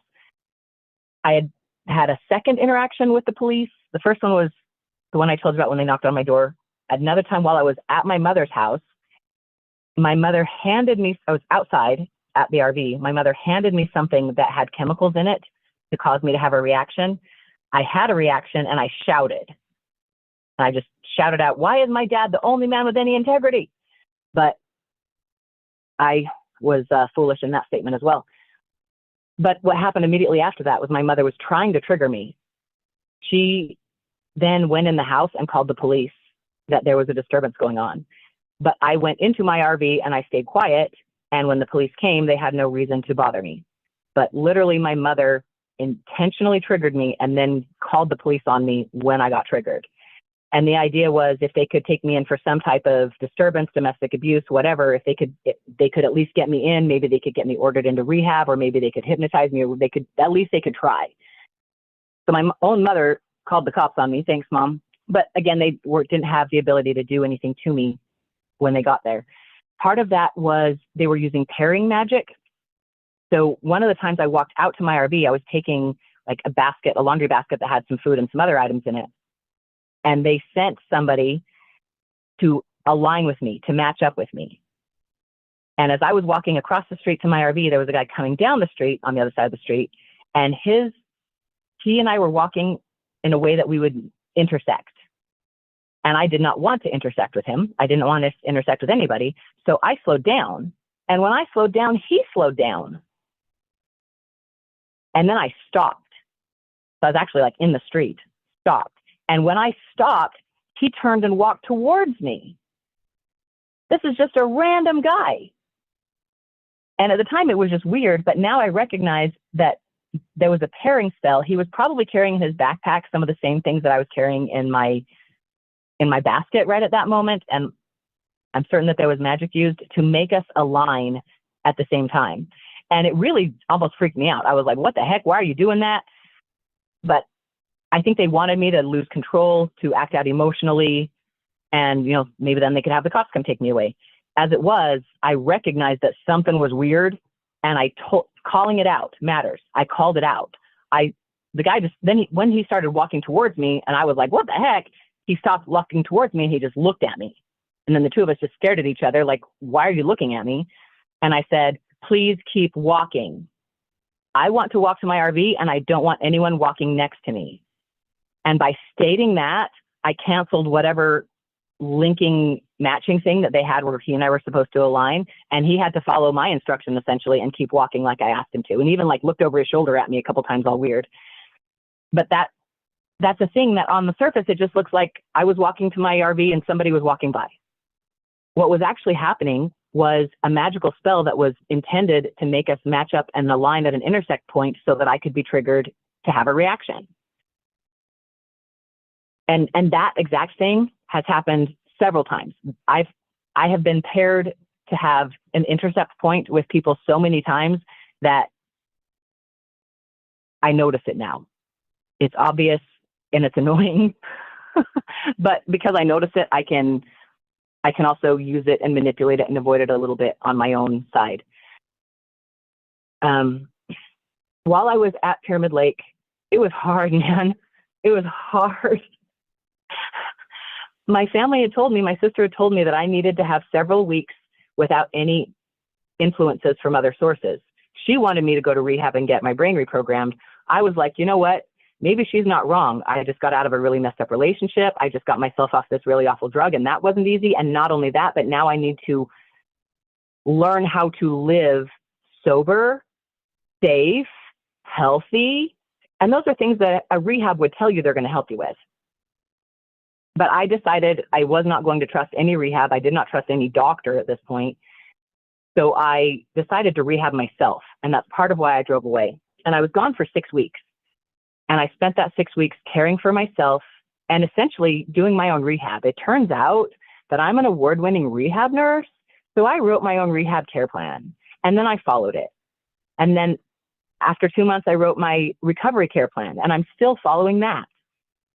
Honestly, if I had a doctor that would sign off with me and we could use nitrous oxide as rehab and help people get off drugs using that, I could start a rehab. I have the qualifications, knowledge, and experience to do it.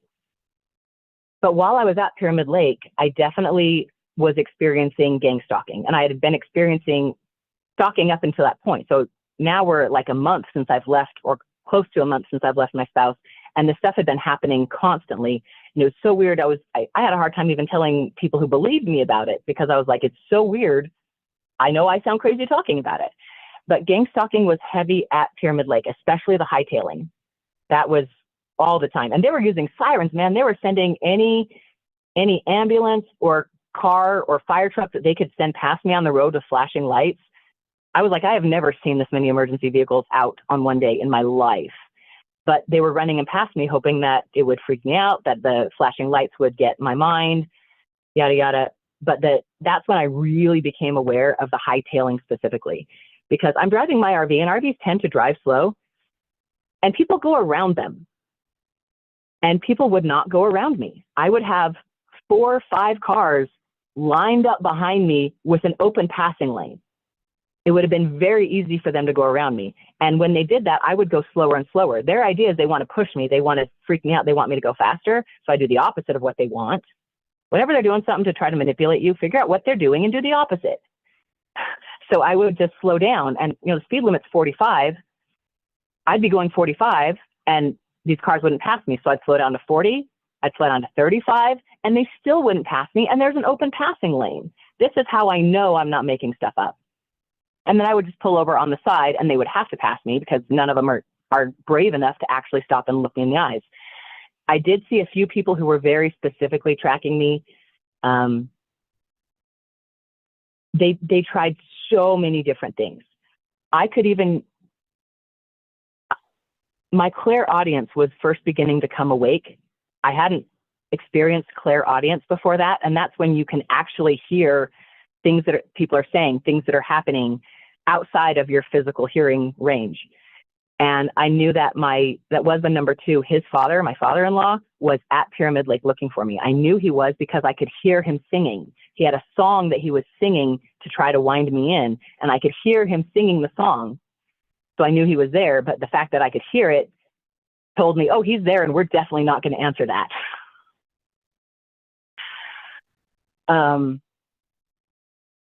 The things they tried were wild. Even the lady I went to the ranger station to pay for my camping, and the woman in the ranger station was describing me out loud so that the people who weren't there could hear the explanation and description of me. Does that make sense? Yeah. That's how deep it was, that even that woman who was at the desk at the ranger station was very clearly looking for information and reporting back on specific things. And it felt so wild. It felt like being in the Matrix, where every single person is an agent. It was such a surreal experience. But again, like I said, they could have left me alone. If they had just let me go camping and let me recover from some hard experiences on my own and not bothered me, we would be in a very different place now. As it was, they couldn't leave me alone.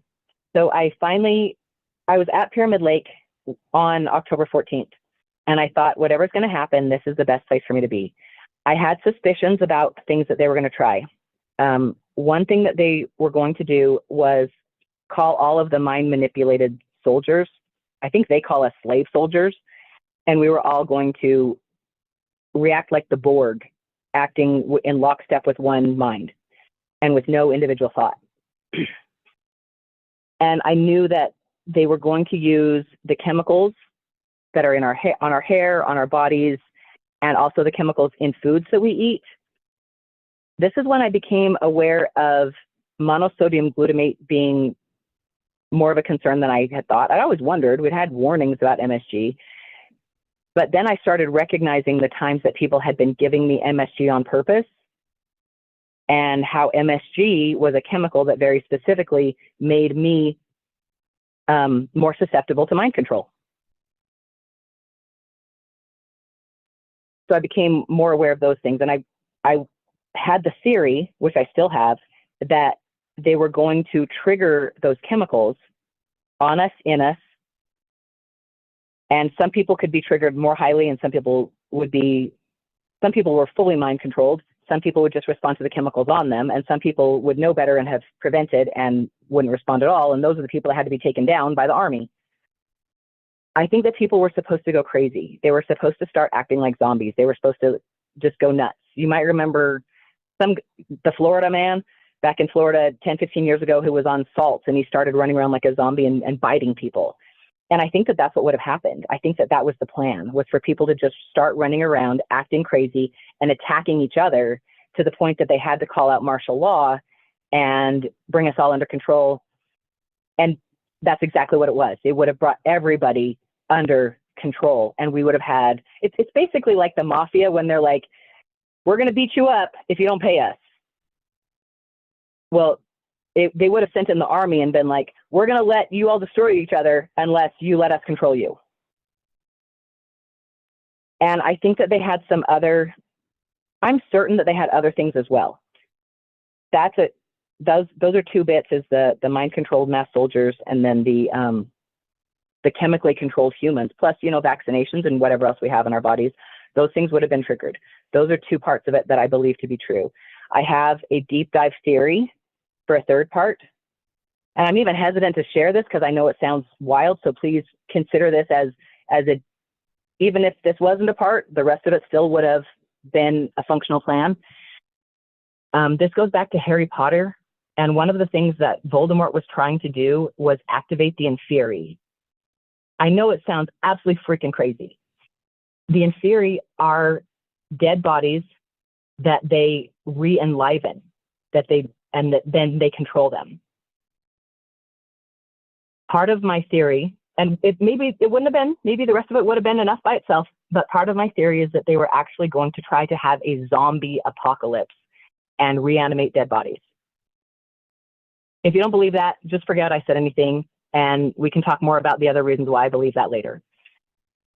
At the very least, they were going to chemically and mind control every single person that they could. And I believe that the main reason it didn't work was because there was a bug. There was a flaw, like a glitch in the system. Like when, in fact, maybe it might have even been when they were doing the Y2K bug thing and everybody was looking for all the glitches in the system so that everything would go fine when we hit midnight. They may have actually been doing that to check on the mental soldiers to make sure that none of us had a glitch. As it turned out, I believe that there was a glitch. It was very important for everybody to be within signal territory and to be connected to everybody else when the trigger got pulled. And if there was even one that was out of order and not reachable by signal, that it glitched the whole system. And I believe that that's what happened. I actually had a really, really wonderful time at Pyramid Lake. I've talked a lot about the structures of pyramids that are used in our world today and how they're largely used to manipulate and control us. However, the pyramid itself is a powerful thing. The ancient pyramids that we have are temples.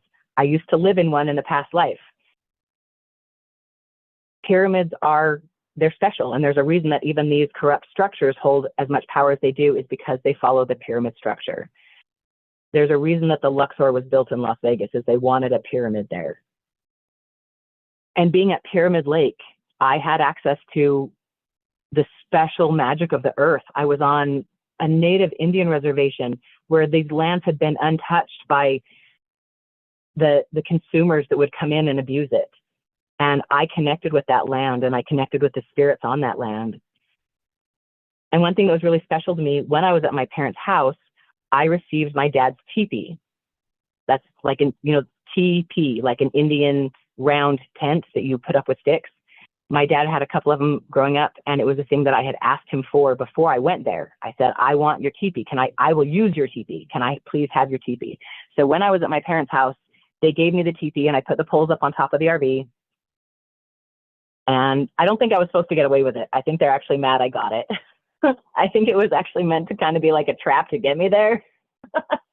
So just like my car, I'm laughing because I got away with the house, which was my teepee. But while I was on the Paiute Lake, in the Paiute Indian Reservation, and Paiutes use teepees, I set up my teepee by myself for the very first time. And I'd set up teepees a whole bunch as a kid, but that one was really, really special for me. And the little things I did, even things like putting up a teepee, that was telling the world, telling the land, I'm here. This is my home for the few days I'm going to be here, and I deserve magical protection from that.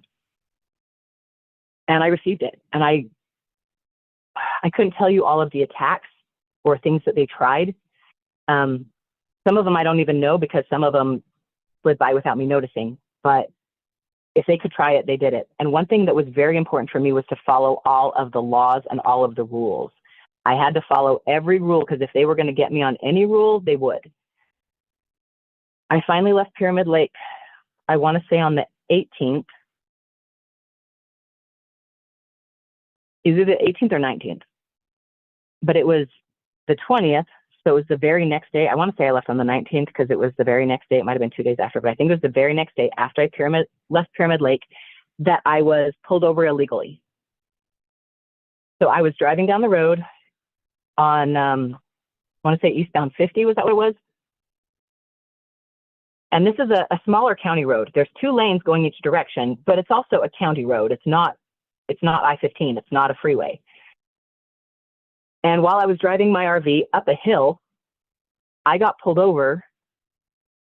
And at first, I didn't know I was being pulled over, because I heard sirens, but I could not see an emergency vehicle anywhere. And I pulled to the side of the road to be a good citizen. Actually, the police officer who was pulling me over was following me so closely that I couldn't see him, which was part of his plan. He wanted me to hear sirens and maybe just take off, and then he could pull me over and arrest me for avoiding him. He wanted me to not see him, when actually what he did was completely illegal from the get-go. He had gotten up so close behind me and then paced me. Even the ticket said he paced me. So I pulled to the side of the road because I heard sirens, and I even was like suspicious. I was like, even if I can't see a cop car, that might be for me. So I'm just going to be a good citizen. I'm going to do the right thing, pull to the side of the road. And then imagine my surprise when 2 sheriff's deputies came up to my window and angrily demanded to know why I was driving my RV so slowly up that hill. What? I didn't even know where they came from. And now they're arguing with me and demanding and shouting at me that I'm driving my RV too slow up a hill? Are you joking? As it was, I had my odometer and my cruise control set on 53. And maybe the speed limit was 65, but the minimum was 45. And I was going 53. On the ticket, when he told me, he said, I clocked you at 48. But on the ticket, when he gave me a ticket, it said, he paced me at 45, which meant he was going at 45 miles an hour, if that's true, behind my vehicle long enough to pace me going that slowly. You guys know, if you have a police car going behind you below the speed limit, everybody else slows down too. And so when he pulled me over, he ticketed me for driving too slowly, which I wasn't, and impeding traffic. The thing is, I was not impeding traffic. He was impeding traffic. When he got on my ass going 10 miles under this or 12 under the speed limit, all the other cars slowed down and they were afraid to pass us. He slowed down traffic. He impeded traffic, and then he pulled me over and gave me a ticket for it. That's absolutely narcissism of shifting blame if I've ever seen it. So these 2 police officers or sheriff's deputies then did their absolute best to terrify and trigger me on the side of the road. Very important that they flubbed a law to pull me over illegally. If I'd followed all the rules and gone along with what they wanted me to do, they never would have been called out for pulling me over illegally. They thought that they were going to be fine because they thought that it would work. You might hear it in my voice. It was traumatizing. It was terrifying. It took me weeks before I could think about it without crying because it was so terrifying. I only rolled down my window a couple of inches. enough that they could see me, we could communicate, we could talk. They angrily demanded that I hand them my paperwork. Now, if you don't know this already, please know, you do not have to hand them your paperwork. You are required to provide your paperwork. And I did that. I held my paperwork, my license and my registration, and my proof of insurance against the window where they could clearly see it, even take a picture if they wanted to. I gave them permission. That was not good enough for them. I followed the rules. I knew I was doing everything right. So when they yelled at me, when they argued with me, when they demanded and said, and I quote, "You are required to hand your documentation to us," I knew they were lying because I know that I'm not required to hand my documentation through them. They said I was required to relinquish my documentation, and that's when I knew that they were lying and they were out to get me. Because I am not required to relinquish my documentation, and neither are you. If any police officer demands that you are required to hand over your documentation, that man is, or woman, that person is lying.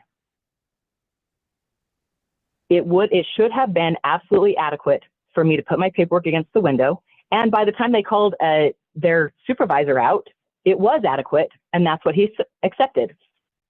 But when I would not hand them my paperwork through the window, they became more agitated, they became angrier.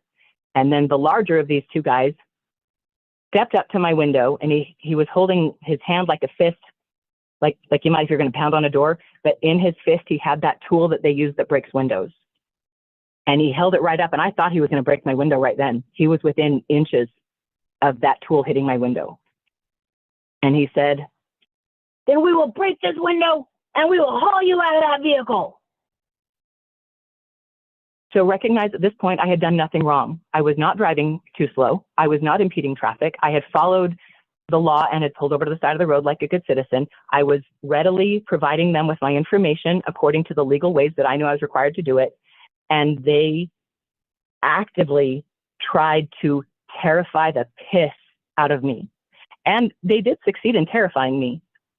They did not succeed in whatever else they were trying. When he stepped up to my window and did that, I think they thought that might even just roll me over into my alternate personality. And if I hadn't been healed, it might have.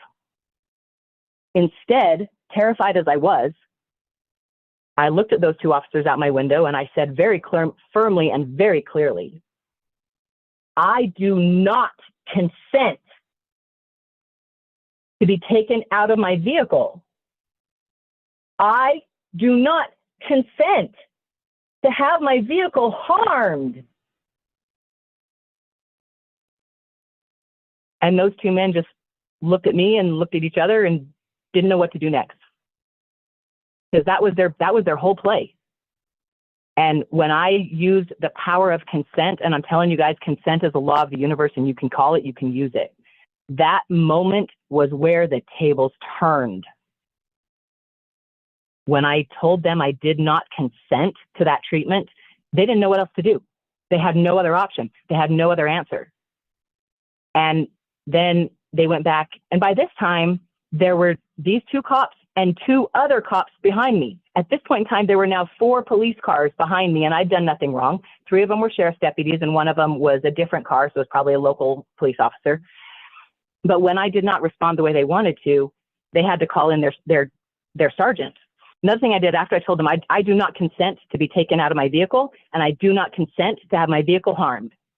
And they had no reason to. They could have still broken my window, and I thought they were going to, but they had no legal reason whatsoever. I was doing nothing wrong. They were just hoping to push me into doing something wrong. I also looked at the bigger one of those two cops, the one who had just stepped up, and he was wearing those stupid mirrored sunglasses. And the reason they wear those mirrored sunglasses is so that you can't look them in the eyes and put magic spells on them. But I looked him right through those sunglasses and I said, "I don't believe you.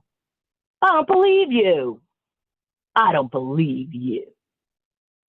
And he walked away, and I did not see his face again. And then that left the first guy just kind of fumbling and stumbling because he didn't know what to do. His whole game didn't play out at all like he expected it. And because he got so confused, he was in an easily manipulatable state.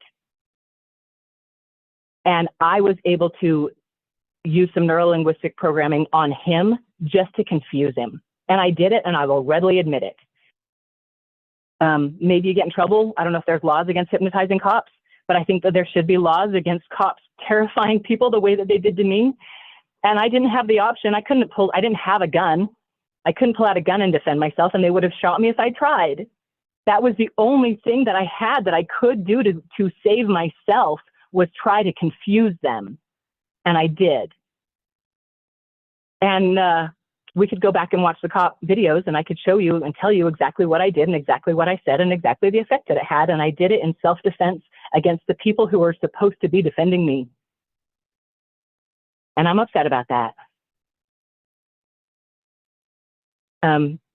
As it was, they called out a sheriff, or the sergeant, and by this time that meant that there were 5 police cars behind my vehicle. 2 of those cops never even came up and talked to me. One of them tried to stare me down through my mirrors, and I adjusted my mirrors so that I couldn't see him anymore. When that guy got there, I told him some of the things that his officers had done wrong, like being so close behind me that I couldn't see the lights and flashers, which he knows that is immediately illegal right then. And he just said, yeah, I'll talk to him about that. I'll talk to him about that. And he accepted my paperwork through the window like the others had refused, but that is completely valid. And then he tried to do another hypnotic suggestion on me. For one thing, he asked for my name. He's like, I can't see what your name is right here. What's your name again? He knew exactly what my name was, but that's something that when you give someone your name, it gives them a type of magical power over you. So he asked for my name so that he could use my name against me. And then he said, okay, well, next time you run into police officers, you should really be more, and I cut him off because I knew that he was trying to give me a pre-hypnotic suggestion. I knew that I was going to run into cops again, and he was trying to tell me that next time I ran into police officers, I would be more obedient. And I immediately cut him off, and I said, be more reasonable? Absolutely. I will be reasonable when these officers are reasonable, something like that. And then he had to leave and he had to go away. And that was a absolute failed attempt of them trying to capture, bring me back in, whatever their plans were. They probably had multiple plans. And I do think that they wanted to bring me in alive so that I could be used and killed as a sacrifice later. But they would have taken me in dead if that was the only way that they could get me. And it was by the power and grace of God that I was guided to say the things that I did and act the way that I acted in the only way that might have saved me. It's part of what is so scary looking back at it, is knowing that I barely made it out of that alive. Wow. Any questions on that, Emma? No, that's a really harrowing story. I was kind of like on the edge of my seat listening to that, trying to put myself in your shoes. That would have been absolutely terrifying. The one thing that I did want to say, I'll edit this part out. We're at about 2 hours, so I don't know what your time constraint is, but I'm not sure how much more you had. But I know that this is a big topic, so I just wanted to let you know where we were at. That way you could kind of strategize how you wanted to contain the information, because like I said, I know we could talk forever about this. So go ahead and carry on with the next part. Thanks, Emma. As I've said, it's very healing for me to talk to you. Thank you for being my unintentional therapist. It just matters to have it heard. Absolutely. That story itself is one that's harder. And like when you're like, hey, just checking on time, I'm like, yeah, maybe I'm done for today. Maybe that's where I should stop. I don't really want to stop there. But no, and you shouldn't, because then we give power to this. Like, we're now taking your power back, and then we're also empowering other people, because you're not the only one who has had these horrible things happen, and happens every day, and they scare people into silence because of this, because it's so traumatic. You're so brave for coming out and actually talking about it, despite all the different ways that they tried to scare you. It would have been really easy to just keep this to yourself, so kudos to you, girl. Like, you're courageous as hell, and you fucking got through that because you're resourceful and smarter than them. Thank you. Whew, I'm just taking a couple deep breaths. Yeah. Take some deep breaths. So at this point, I was on the run. Okay, we're talking mid-October, and I do believe that they wanted desperately to get me back in for whatever reason. They were going to use me for their part of the plan because I was in the family. That I myself could have been one of the super soldiers that just worked together like the Borg, but I believe that I myself had a very specific use that they were supposed to use me for. I have ideas and theories, but I'm not 100% sure. Maybe I think that my alter knows, and she's purposely not telling me. But I was on the run. So now I'm just driving in my RV. And from the surface, I'm just a woman who's trying to get some time alone, go camping, go to the wilderness, try to cope, try to learn to reground myself and come back healthier, right? But on the surface, I was being stalked and targeted and harassed the entire time. So it made the healing kind of a little bit more complicated. I really wasn't going very far. I would drive a few miles a day and then find another place to camp overnight. I didn't really have anywhere to go. I wasn't in a hurry to get anywhere. I had told myself I was going to take 6 weeks. So I was going to go take 6 weeks to do this. On the 24th, and I have my own reasons to believe in my own theories that some of those same police officers that stopped me at the side of the road and couldn't stop me were part of the group that was targeting me for the next 4 days. On the morning of September 24th, I'd stayed in a parking lot for the last 2 nights. And one way that my intuition was speaking to me very, very clearly at the time was the songs, and it still uses songs that come into my head. But a song came into my head, and it was On the Road Again by Willie Nelson. It says, on the road again, I can't wait to get on. You know that song? And that song came into my head, and I said, it's time to go. And I got up, and I got in my driver's seat, and I drove away. And they did not see me leave. I had to go back later and figure out how it was that they didn't see me leave. But they did not see me drive out of that parking lot. And I drove a few miles away, and then I took a dirt road. And I took that dirt road for a few miles, and then I took another dirt road. So I was off a dirt road. And then I found a place to park and camp where I was pretty sure I wouldn't be visible from the road or from other roads. And I stayed there for 3 weeks. At first I called it Rehab Hollow, which was kind of me being snarky and rebelling against my family who had wanted me to go to rehab, but also knowing that I did need some type of rehabilitation after everything that I'd been through. And once I found Rehab Hollow, I later changed the name to Patience Hollow. But I stayed there for 3 weeks. And my goal at first was to not be bothered. I wanted to just be alone. I wanted to be able to have time to heal and process without cops knocking on my door when I'd done nothing wrong, without being hightailed and all that. So that's what I was looking for when I got there. After 2 days, when I'd been there, I woke up that morning and I went for a walk outside, and I was like, I don't think anyone's trying to kill me. That feeling that I had, that I still have, of being watched, of having eyes on me, I didn't have it. It wasn't there. I actually felt like I could breathe fully. And I was like, do they not know where I am? How do they not know where I am? How did they not see me leave? But I paid very close attention, and they didn't know where I was. And I had 3 solid, wonderful weeks. It was probably the only time in my entire life that nobody knew where I was, and I didn't have a babysitter. And it was 3 of the most perfect and wonderful weeks in my entire life. The one downside was that it was freaking cold. And one thing I hate is being cold. Cold has been used so much as part of my abuse. So I couldn't use my furnace, so I didn't have heat, or I could use it for just a few minutes, but then the battery would die. I don't need to go into all the explanations. I was low on money, and I was low on gas. So I didn't run my generator. I occasionally would run my engine just to warm it up for a minute. But in fact, I was at 6,500 feet in the Sierra Nevadas in the end of October and November, and it was cold. I froze my cookies off.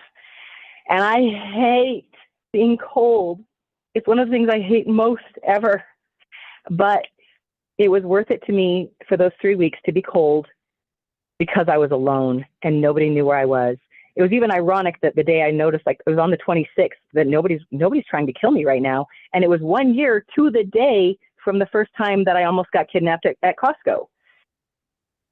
And I learned how to stay warm. We can talk about that on another episode sometime. But I got really creative. And I really took care of myself. I took care of myself. I cared for myself. I said, I have nothing else to do. I'm going to stay here for 3 weeks. And I have nothing else to do but take care of myself. And that was where I wrote my rehabilitation care plan. I wrote my own care plan. Like I said, I'm an award-winning rehab nurse. I write award-winning care plans, and I wrote my own. And then I made myself follow it. For example, one of the things I would do is I had daily quests. You know, life really is like a big video game.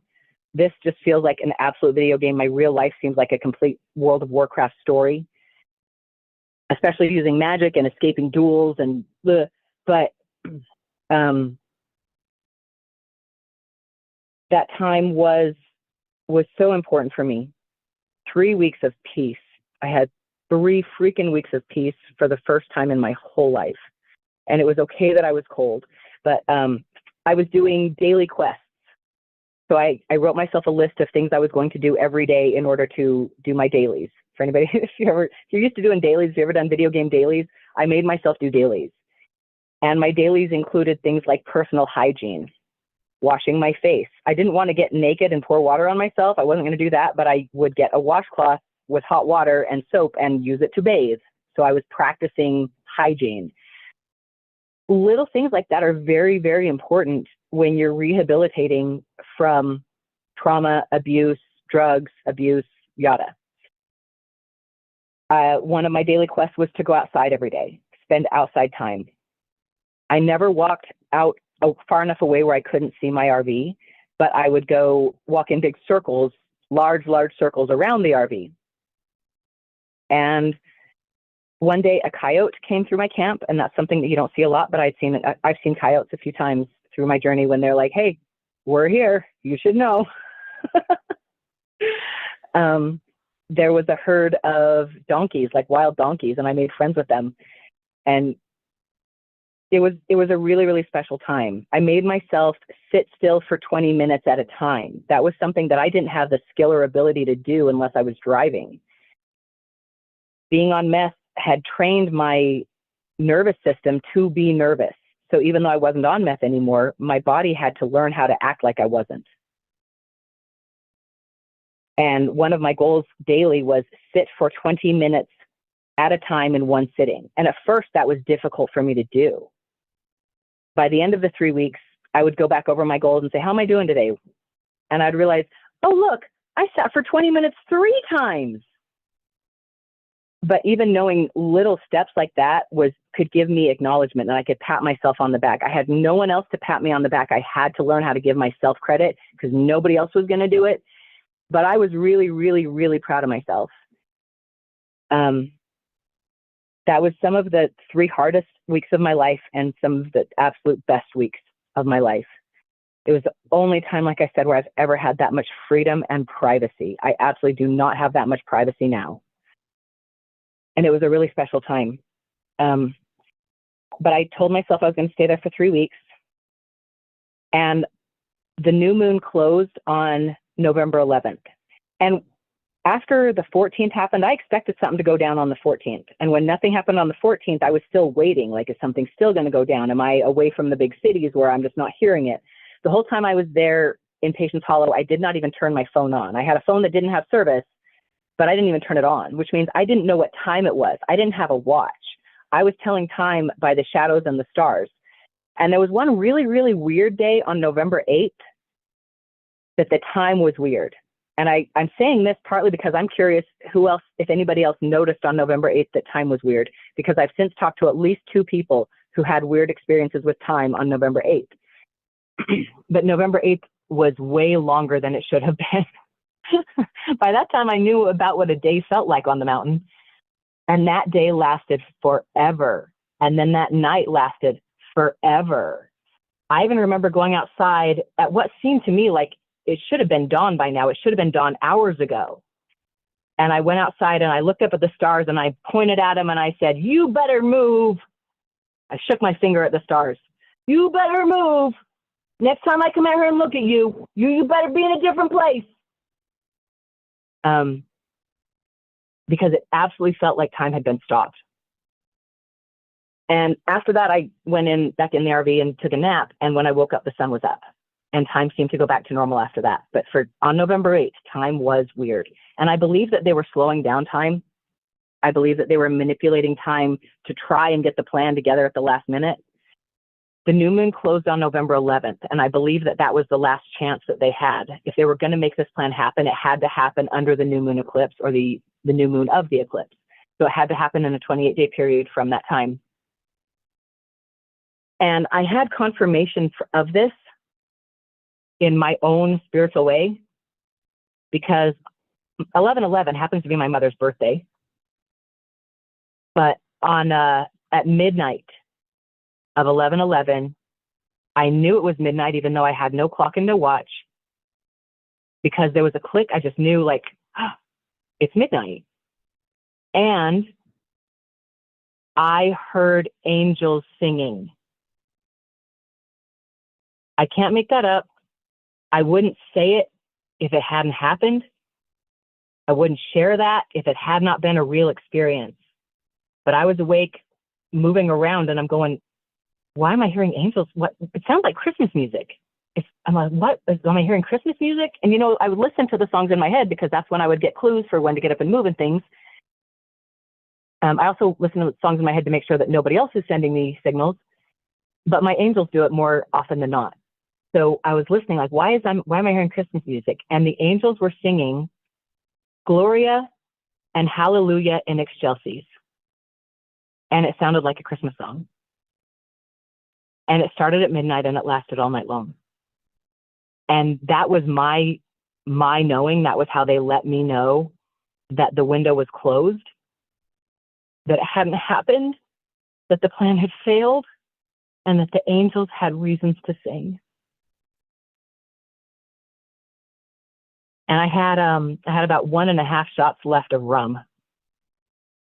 And that's when I finished my last shot of rum. And I celebrated, just me and the angels. And at this point, I had no other person to speak to or even tell that these were the things I was concerned about. Nobody in my life would have admitted it to me anyway. And so I was even like, I don't know how much I know I'm not imagining this, but it also seems like I'm crazy. And I had to do some real clarification in my head of, these things are happening. Here are the things that I know for a fact happened. These are the things that I theorize happened, but this is how the things that I know happened play into this, and they wouldn't have happened otherwise. And I really was doing a lot of mental exercises just to make sure that the world that I was recognizing was what I saw it as. And I stayed for one day after the 12th. It was on the 13th that I actually left Patience Hollow. And I think it was on November 14th that I returned to my parents' house. When my parents watched me drive away, they didn't believe I was going to survive. I'm pretty sure when they gave me $800 and I drove away, that they thought I would pull over at the next truck stop and buy $800 worth of drugs and be dead by morning. They underestimated me severely. Absolutely, they did.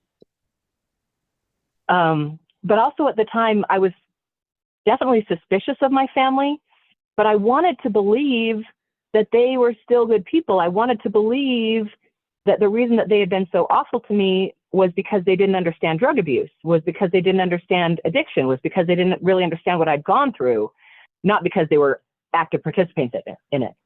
So I returned to my parents' house, and the main reason for that was to tell them, look, I'm now 60 days clean. That was the other thing. At midnight on 11/11, when it turned over to the 12th, that meant I was then 60 days clean, and that was a big deal for me. So I wanted to go back and say, look, I rehabbed myself. I showed my mother my care plan that I wrote myself, and she was a nurse. She understands care plans. And I was like, look, I did it, because I was trying to prove that I could stay sober, which was not what they were trying at all. And it was then by visiting them the second time that I really realized that they were not telling me the truth, that they were not being honest with me, that they were not actively even providing help. But if any help that they offered had a selfish reason behind it, and they would not even give me any help if it didn't serve them selfishly somehow. And it was really frustrating. It was really sad, but it was also over this time that Thanksgiving happened, and my mother didn't mention Thanksgiving. I went to visit my friend. When my mother didn't invite me to Thanksgiving, I ended up going down by the lake and compiling the books that you showed, and thank you for promoting those. But I tried to go visit my friend, and when I went to her house, I was at her house while she got the phone call that her daughter had come down with COVID, and they had to isolate because it was 3 days before Thanksgiving. So casually, sure, her daughter just got COVID. On the surface, that's very believable. What actually happened was they infected her daughter with COVID so that I couldn't go to their house for Thanksgiving. It sounds so manipulative and messed up. But I do believe that that's what happened. After Thanksgiving, I had emailed my mother, and she invited me to come back to the house. She didn't want me at Thanksgiving, and I even emailed her and said, I know you don't want me there because you didn't mention it, and I don't want you to be unhappy on Thanksgiving, so I hope that you have a wonderful Thanksgiving dinner with the people that you feel comfortable at your house on Thanksgiving. But then she invited me to come back, so I went back, trying to figure out, okay, are we being friendly? But really what had happened was over Thanksgiving, the whole family had put together a plan to try again to get me. So they invited me to Sunday dinner, and like 12 of my family members, there was at least 13 of us, and every single one of them was trying to hypnotize me. This wasn't over Thanksgiving, it was Sunday dinner, 3 days after Thanksgiving. At least 12 members of my family were working as a group to actively hypnotize me around the table during dinner. And I was actually, I had my laptop at the table, and I was working on the compilation of my book and editing. And I was really focused on that, which I think helped keep them from pulling my focus to whatever they were trying to take me to. I wouldn't have known, it wouldn't have stood out to me, except there were two clues. One clue, I noticed that my body was reacting in a sexual way. Sitting at the table with my family for Sunday dinner while I was also typing on my laptop, and my body was having a physical sexual reaction. And I was like, I'm not doing that. Who's doing that? Where's that coming from? My body is not doing that because of anything that I want. That means that my body is responding to other people who want that from me. That means that somebody around the table right now wants my vagina to be wet. That's something I should be aware of. So that was just a flag in my mind. But that's also something that's not new to me. Another clue that I had was the next day, my mother said, oh, I just don't even know how you got through family dinner. And I was like, what do you mean, how did I get through family dinner? The same way I've always gotten through family dinner. But I didn't say that out loud, I just thought it. But that was a clue. And then when I went back and kind of reevaluated, it became very, very clear that my whole family, 12 people, were trying to actively work as a group and hypnotize me together. And what that also shows me is my invincibility, that they couldn't freaking do it. I eventually left there, and the reason I left there and the direction I left from there was to go back, because where I got pulled over and where I got that ticket was in Lyon County, Nevada. One thing I've noticed through this is that words have a lot more meaning than they often have on the surface. It's Lyon, Lyon County, but every one of those sheriffs was a lion motherfucker. One thing I understood was that if I wanted to press charges against the police who harassed me, I had to get that ticket dropped. So I drove in my RV 600 miles one direction back to Lyon County, and I went to court. And I got that ticket dropped in court. That was not as easy as said as done. As it was, I had to show up on the court date. I had to drive 600 miles one direction. And at this point, I'm essentially homeless living in my RV. And I had my arraignment where I claimed not guilty. And then I had to wait for my trial date. And because it's a small town, the trial date was only 2 weeks away. And the judge even cut that down and gave me a trial date 1 week away. So I only had to stay in the county for 1 week. I was heavily tracked and stalked. They had other people try to come up to me and pretend to be friends that were not friends. But I returned to court a week later and expressed to the DA. I don't know how they normally do it. I don't know if what they had me do was normal procedure. They had me go into the hallway with the DA, and I expressed to the DA what had actually happened. And the DA, it became very, very clear to the DA that she was not going to win the case, that ticket was not going to hold. And she just went ahead and dropped it right there. And so then we went back into the courtroom, and she says, yeah, charges are dropped. And they said, okay, you're good to go. And I left. What I also now recognize is the word drop itself, and please, if you're hearing me now, do not follow that as a hypnotic command. But the word drop itself is a hypnotic command. And part of what they were doing when they had me back in the hallway, the bailiff was right around the corner listening into the conversation between me and the DA. And when she finally said, okay, we're going to drop the charges, they were hoping I would drop. They were hoping that I would fall into a hypnotic trance. Yes. And the bailiff, first the DA said it a couple times, and when it didn't work, when she said it, the bailiff came around the corner and he tried some hypnotic words. And they didn't work still. And that was when they almost kind of had that look back and forth at each other, what do we do now kind of look. And that's when we went back into the courtroom and we got the ticket dropped.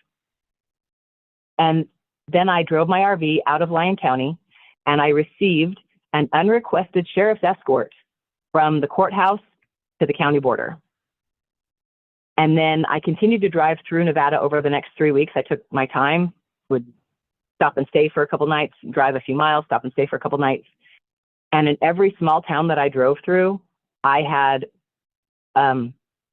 police at my side, in front of me or behind me. I had a police escort through every single small town I drove through. I was getting back towards Las Vegas, and I found myself at a really wonderful place called the Sekhmet Goddess Temple.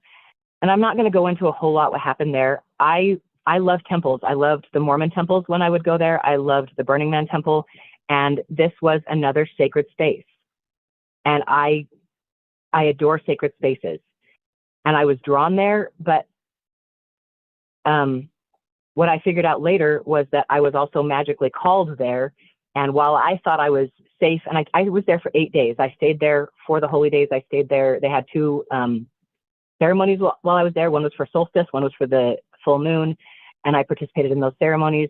And they had a guest house where I was able to stay in there during the daytime. I could have stayed at night if I wanted, and I knew better than to stay on the property. So I would stay in my RV just off the property. But I had 8 days of peace, 8 days where I was able to use the kitchen, and there was like 2 fridges and a pantry full of food, and I was able to cook for the other people that would come and have peace. And there was a potbelly stove, and I could be warm. What I was only partially aware of at the time was that other people who were at that temple while I was there were also trying to use magic spells on me and play tricks on me. And in fact, they didn't want me to leave. They tried to put a magic spell on me just like my husband had, that I wouldn't be able to leave the property. And I was able to counteract that, and I was able to leave anyway. It's a weird thing because I was actively under secret attack the whole time. The people who were smiling at my face were actively waving their wands at me behind my back. But I had a wonderful, beautiful, it was like a vacation from being stalked and harassed on the road. I actually had a place where I could stop and stay, and it was wonderful. And I also did more research on Sekhmet while I was there, and Sekhmet is a deity from Egyptian times. And I honor goddesses. In the world that we live in today, female power is as strong as male power. They're supposed to be yin and yang. They're supposed to balance each other out. And one of the problems, in my opinion, with our world lately is that there's too much masculine power and not enough feminine power. And one sign of this is that we don't talk about Mother God. And one thing that was important for me while I was there was I built a relationship with Sekhmet. She is a female deity. And part of the purpose of that temple being there outside of Las Vegas, I think on I-93, is to honor goddesses, to recognize that there are deities in female form who deserve credit as well. Again, let me say, as always, I honor the Most High God. I do not worship Sekhmet. I acknowledge her. And she acknowledges me. And that's pretty cool. But she also knows that she is not nearly as powerful as the Most High God, so she doesn't mess with that. She's cool living under the rules like the rest of us. But she did offer me her protection. And it was, I kind of like even just talking about it now, because I part of me wants to I wish I could express to you what I found there. I wish I could express to those of you what it was like for me to stay in that temple and build that relationship with that Egyptian deity. But unless you do it yourself, I probably can't convey it. I left there on December 27th, and it was 3 hours later that I was again pulled over illegally, targeted, harassed, and threatened by the police. So this was only 3 weeks after I got the ticket dropped on the 7th. My first court date was November 30th in Lyon County. I got the ticket dropped on November 7th. And then 20 days later, I was pulled over and harassed again on I-15. This time I was going northbound on I-15. And remember, before I was going 53 miles an hour and they said it was too slow. This time I was going 50 miles an hour and I had my cruise control set. And my main reason for that, besides that I wasn't in any hurry, was I was conserving gas money. And I understand that I get much better gas mileage at 50 miles an hour than I do at 70. So I was driving on northbound I-15 at 50 miles an hour. And I passed a police officer in a car on the side of the road with his lights on. And in Nevada, they have a law that is move over or slow down, meaning that if there's a cop on the side of the road with the lights on, in order to offer them safety and space, you should move to the left-hand lane or slow down. As it was, I was driving my 32-foot RV, and there was traffic in the left-hand lane, and I was going 50 miles an hour. Had I pulled into the left-hand lane, I literally would have been going 50% slower than the traffic that was in that lane. They would have been going 75 or 80, and I was only going 50. It would have been dangerous for me to move my 32-foot RV into the left-hand lane. And because I was only going 50 miles an hour, I was able to clearly see the police officer far off to the side in his vehicle. I knew he was safe, and I knew he wouldn't get hurt if I passed him at going 50 miles an hour. In doing that, I was following the move over or slow down law. The police officer did not agree, and he pulled me over because I didn't move over to the left-hand lane. He did not give me a chance to explain that it wasn't safe to move over. He didn't even ask me how fast I was going. Because if he'd asked me how fast I was going, I would have said I was only going 50 miles an hour. That should qualify for the slow down part.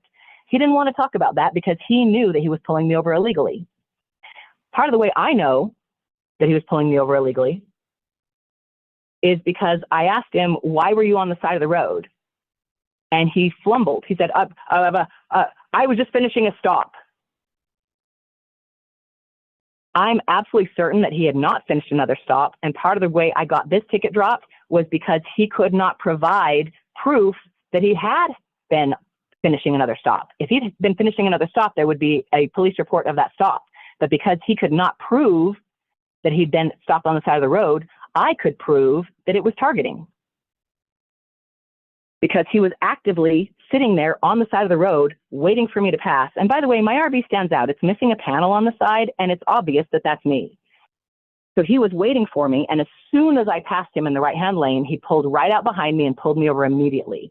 This also happened right on the border of Mawapa. Mawapa is an Indian reservation, and just like the other guy, when he pulled me over, he was hoping I wouldn't see him and I would just keep going.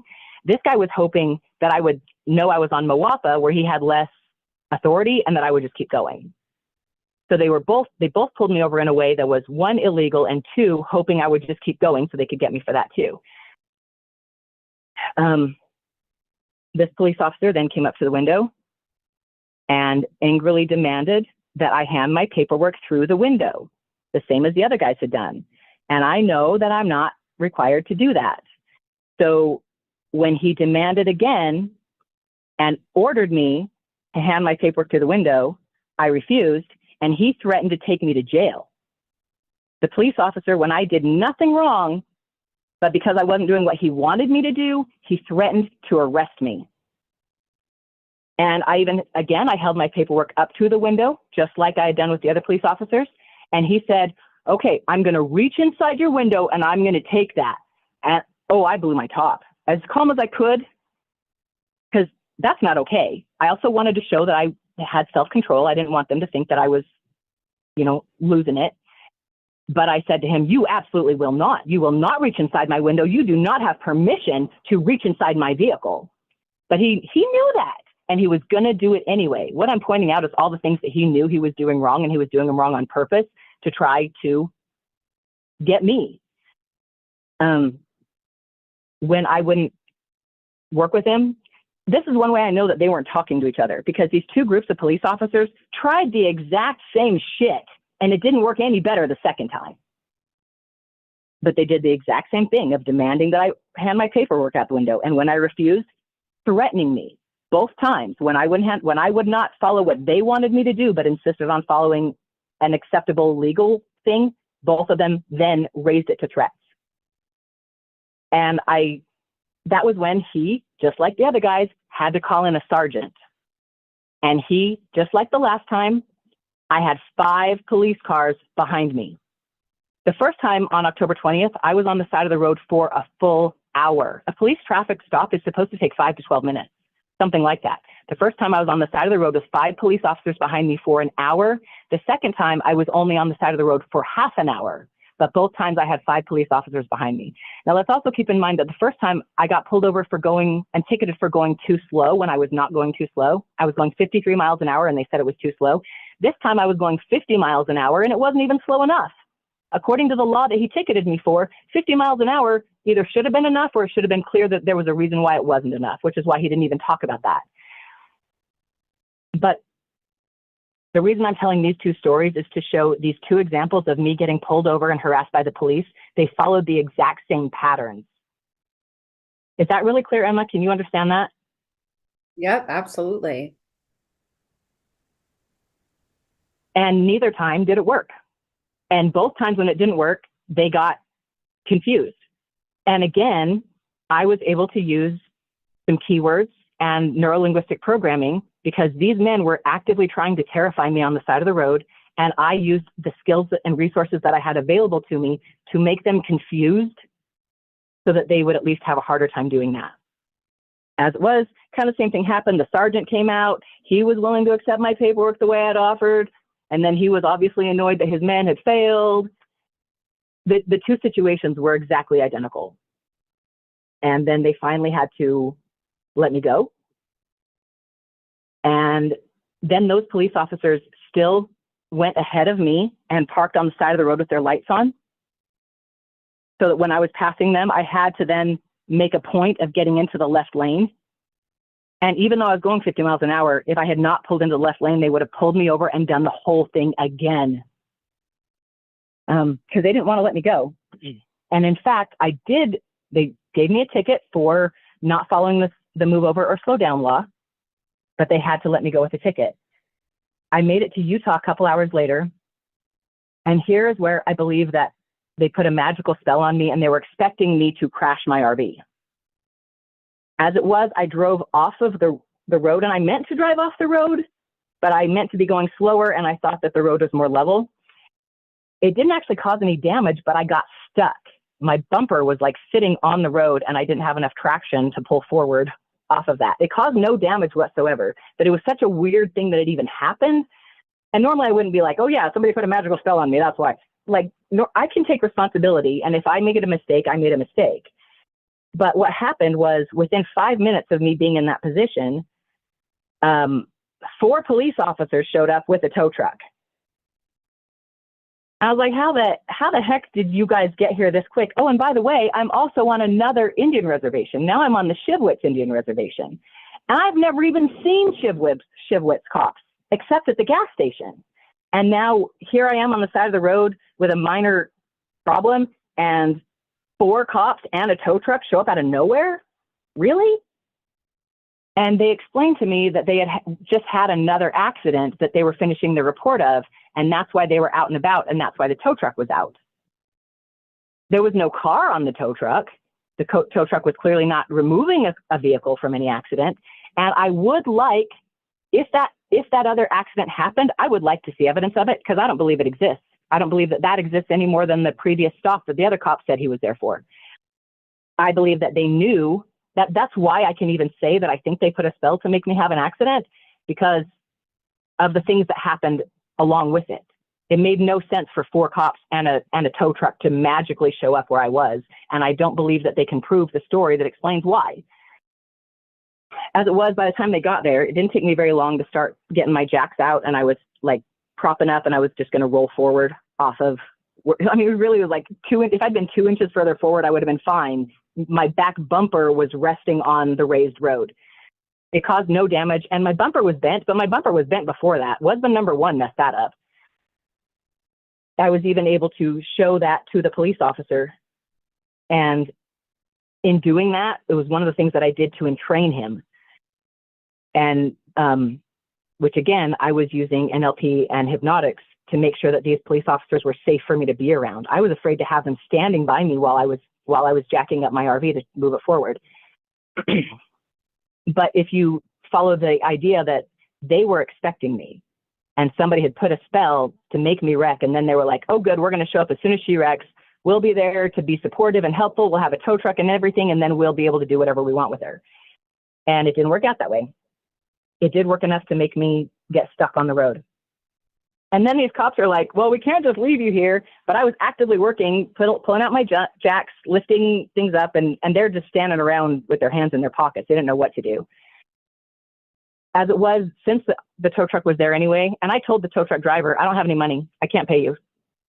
And so at first he drove away, and then he came back, and he and the cops talked together, and he ended up attaching his chain to the RV and pulling me forward the 8 inches that I needed where I'd be free and clear again. But when he did that, I made sure to verbally confirm with him, I'm allowing you to put your chain on my vehicle right now. And then you're going to pull me to where I'm safe and free. And then you're going to unattach your chain, and we will have no more attachment. And he just kind of looked at me and blinked and said, yeah. And I said, good, that's what I needed. Because it is, that is a way that they will try to trick and do magic and trap you magically. If they can put a chain on you, they can put it on both physically and etherically, and then they take it off physically, but they don't take it off etherically. So it was very important for me to verbally state that I would not tolerate any of his chains to be left on me after he was done. And that might seem like a silly thing, but it's very, very important. And even then, when he was going to pull the vehicle over, he came up, he got the chain attached, and he came up and he said to the police officers that were standing there, so when do you guys want to man the steering wheel while we're doing this? And I was in my head, I'm like, why are you asking them? And I said, is there any reason I can't do that? And he fumbled. He's like, well, I just thought one of the men might wanna. And I said, no, thank you. I don't give my keys to other people. And he said, oh. And then I got in the RV and he guided me, turn your wheel this way, turn your way that way. And 5 minutes, didn't even take that long, and I was good. And I gave him a small gift as a thank you. And then the men and the boys, they have their own little men-boy chat where they talk about men-boy things and who you should tell. I don't know. It was annoying to me at that point. But what that was another setup scenario where they were hoping I would just fall right into their hands. So how many situations is that with the police? There was at least one more at Pyramid Lake while I was waiting in Lyon County in between my 2 court dates. And if that's not a full 7, I know there's a full 7. So if that's not a full 7, I'm missing one. But in between the time I left my spouse at the end of, or I guess I'm counting when the 2 dirty cops came to kill me on August 31st. That was the first of the 7. I had driven my race car Mercedes for 7 years, and I didn't remember getting pulled over a single time during that time. And then I had 7 interactions with the police in the state in the period of 4 months. That's not normal. That should not have happened. I have had interactions with them since, but they're staying away from me since then because I think that they realized that I was hypnotizing them and that their attacks weren't working, and that the more that they tried to attack me and fail, the worse they looked. And I, even in April, had to go back to, actually first in March and again in April, I had to go to Las Vegas to attend traffic court and get that ticket dropped. And when I went back for that, they didn't expect me to show up. They usually don't. Anytime you get a traffic ticket, they're not expecting you to show up in court and fight it. And when I showed up, they knew that I had a case. And first they made me come all the way back for the second date. And then they made me stand in the hallway and wait for 2 hours. And then the bailiff told me, oh yeah, we dropped your case. Which he's also, when he looks at me and says, we dropped your case, he's hoping I'm going to drop, and I didn't. But it was just another way that they wanted to continue harassing me and messing with me, was to make me drive back to, now I'm in Utah, and I had to drive back to Las Vegas to attend court twice. I was absolutely stalked and harassed and tracked while I was doing that. The second court date, there were actually, I can identify 4 different people who were on the 7th floor of the courthouse with me, who had no reason to be there other than to stalk, track, or attack me. I believe that they used other mind-controlled individuals in this situation. Jimmy Hoffa once had a mind-controlled individual come after him and try to shoot a gun on him in court. So it's kind of known that the government will sometimes use loonies, as they call them, which is a totally normal person who just happens to have a split brain and be mind-controlled. And I had conversations with those people while I was on the 7th floor of the courtroom waiting to have my thing dropped. And I even was able to pray over them in a certain way. And one guy, I confused him and I made him go back and pay for his parking again. I kind of used some hypnotics and NLP and talked about worrying about parking and having to go back and pay for parking again. And he went back down and paid for his parking again, and they didn't come back up. Another guy and his wife were there, and I believe that they were supposed to attack me if I went into the bathroom. And instead, he and I talked, and while we talked, I said a prayer over him. It was a double talk prayer where he didn't know I was doing it because he felt the effects of it at the time, but it didn't sound like a prayer. Somebody standing next to us would not have heard the prayer, but it was a very, very powerful prayer. It was a very important prayer. And I was able to say certain words that even caused healing and understanding for him. And he found himself, and I was looking into his eyes, and he found himself staring at me, wondering what he was doing there. And then remembering that he came to hurt me and that he didn't really want to do that. And that then he and the woman that was with him disappeared. But they absolutely sent people to interact with me and even attack me while I was at the courthouse for my traffic ticket. Then I got it dropped. Then I went outside, went back to my car, and my guardian angels had found me the perfect parking spot right across the street. There were people in a car behind me waiting to get the signal that I had been taken down. And then those people that were in the car parked behind me were supposed to jump into my car and steal it and take it back, I believe, was the number 2. Someone else who had been there with me that day would have noticed something was weird. It's one thing when you can just look at the surface and go, okay, the surface story seems at least believable. If anybody else had been with me at court that day, they would have noticed that things were weird. They would have noticed the people around me that were watching me acting strange, doing things. They would have noticed these things. As it was, I was there by myself, so you just got to take my word for it. But I'm pretty sure I avoided a good handful of attacks on that day. And I do know that when I said that prayer over that guy, that it had a healing effect. I know that because I was looking in his eyes when it happened, and he was confused too. But it's again continuing. Another episode of gangstalking. For so much of these last several months, I've been on the road, and you really can't park in one place for more than 2-3 nights at the most before they start to bug you, before like people will notice or the cops will say, hey, you're parked here too long or whatever. So I was constantly moving. And it was only in January that I found people that would allow me to park on their property. The first place that I was parked, it was all a setup too. It was like arranged for me to be there. And in fact, part of the reason that they arranged for me to be parked on that property was because the next door neighbors were meth addicts. And I would go outside and walk around a little bit or maybe smoke a cigarette. And every time I went outside, the neighbors would come outside.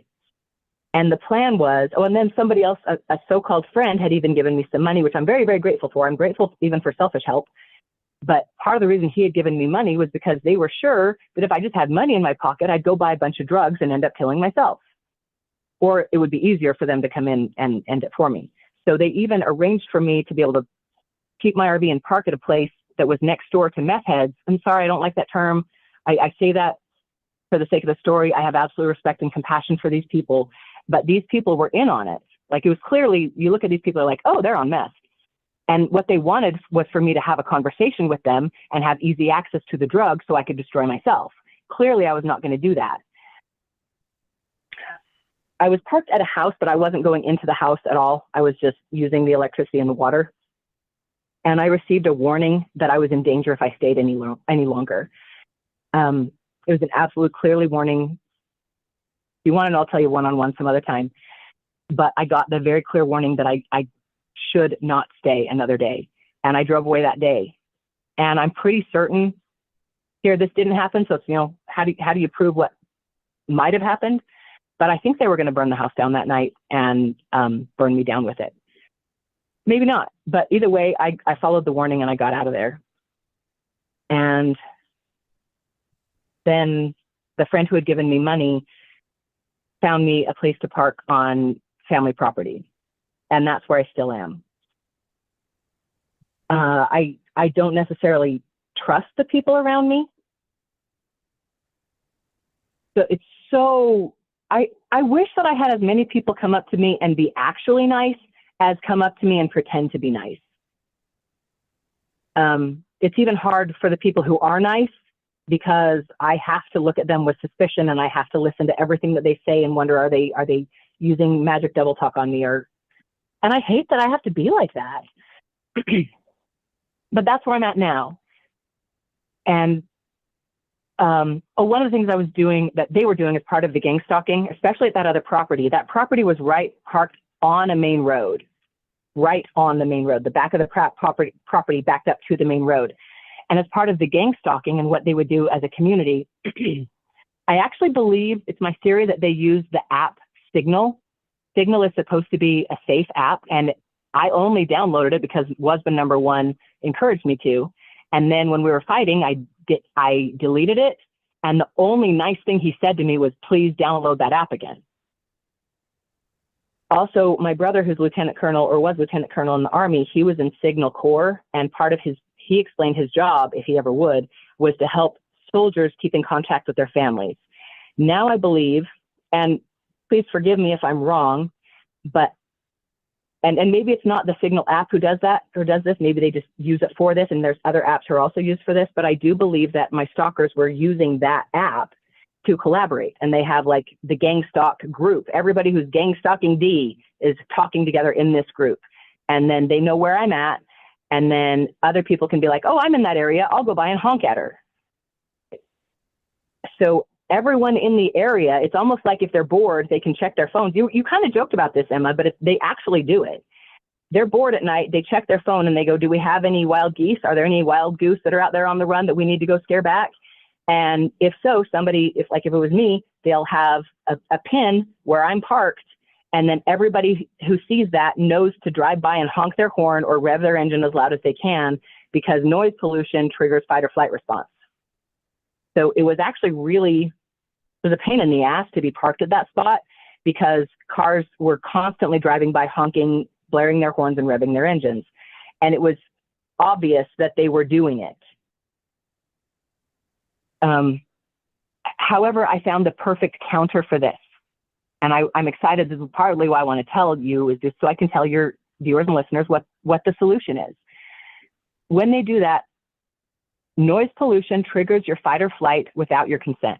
And that's what they're trying to do. They're trying to freak you out. They're trying to scare you. They're trying to make you upset. They're trying to do anything they can to make you not feel grounded and safe. One thing that they absolutely don't want is for you to be happy.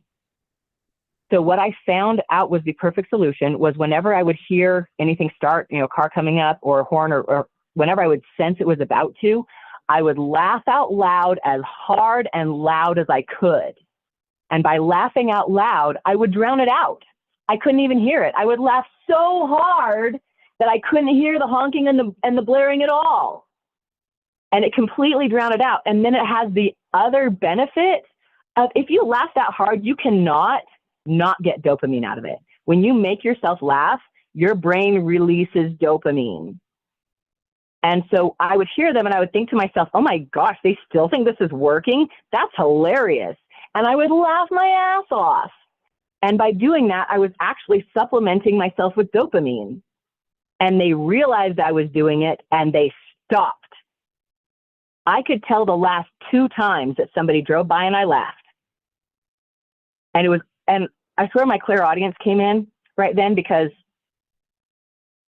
I laughed out loud so hard and then it went silent.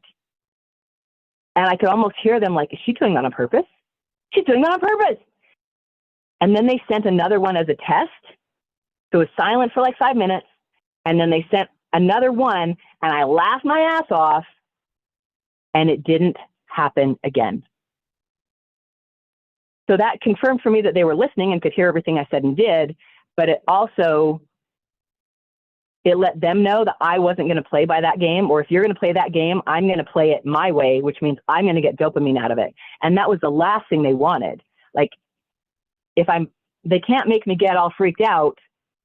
They do not want me to have dopamine. And so they stopped the gunning and that type of gangstalking because they didn't want it to make me happy. And that's one battle that I won. And I hope you guys hear about it, and I hope you win it the same way. I love it. Really good. Anything on that? No, that's awesome. I love like getting, tips from people on what they've done to sort of combat some of these things, because I'm sure the natural response, like what you were saying, is to, have that sort of fight, flight, or freeze, and to not do that, like, and it brings your frequency down, which means that, you're exactly where they want you to be. So I really appreciate you sharing that.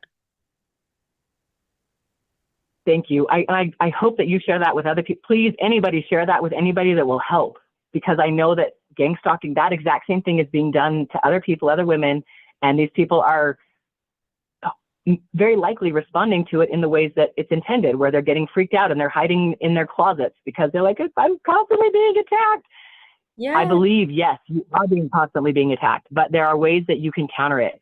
You can, if you figure out what their goal is and make sure the opposite happens, whatever they're doing, figure out what their goal is and make sure the opposite happens.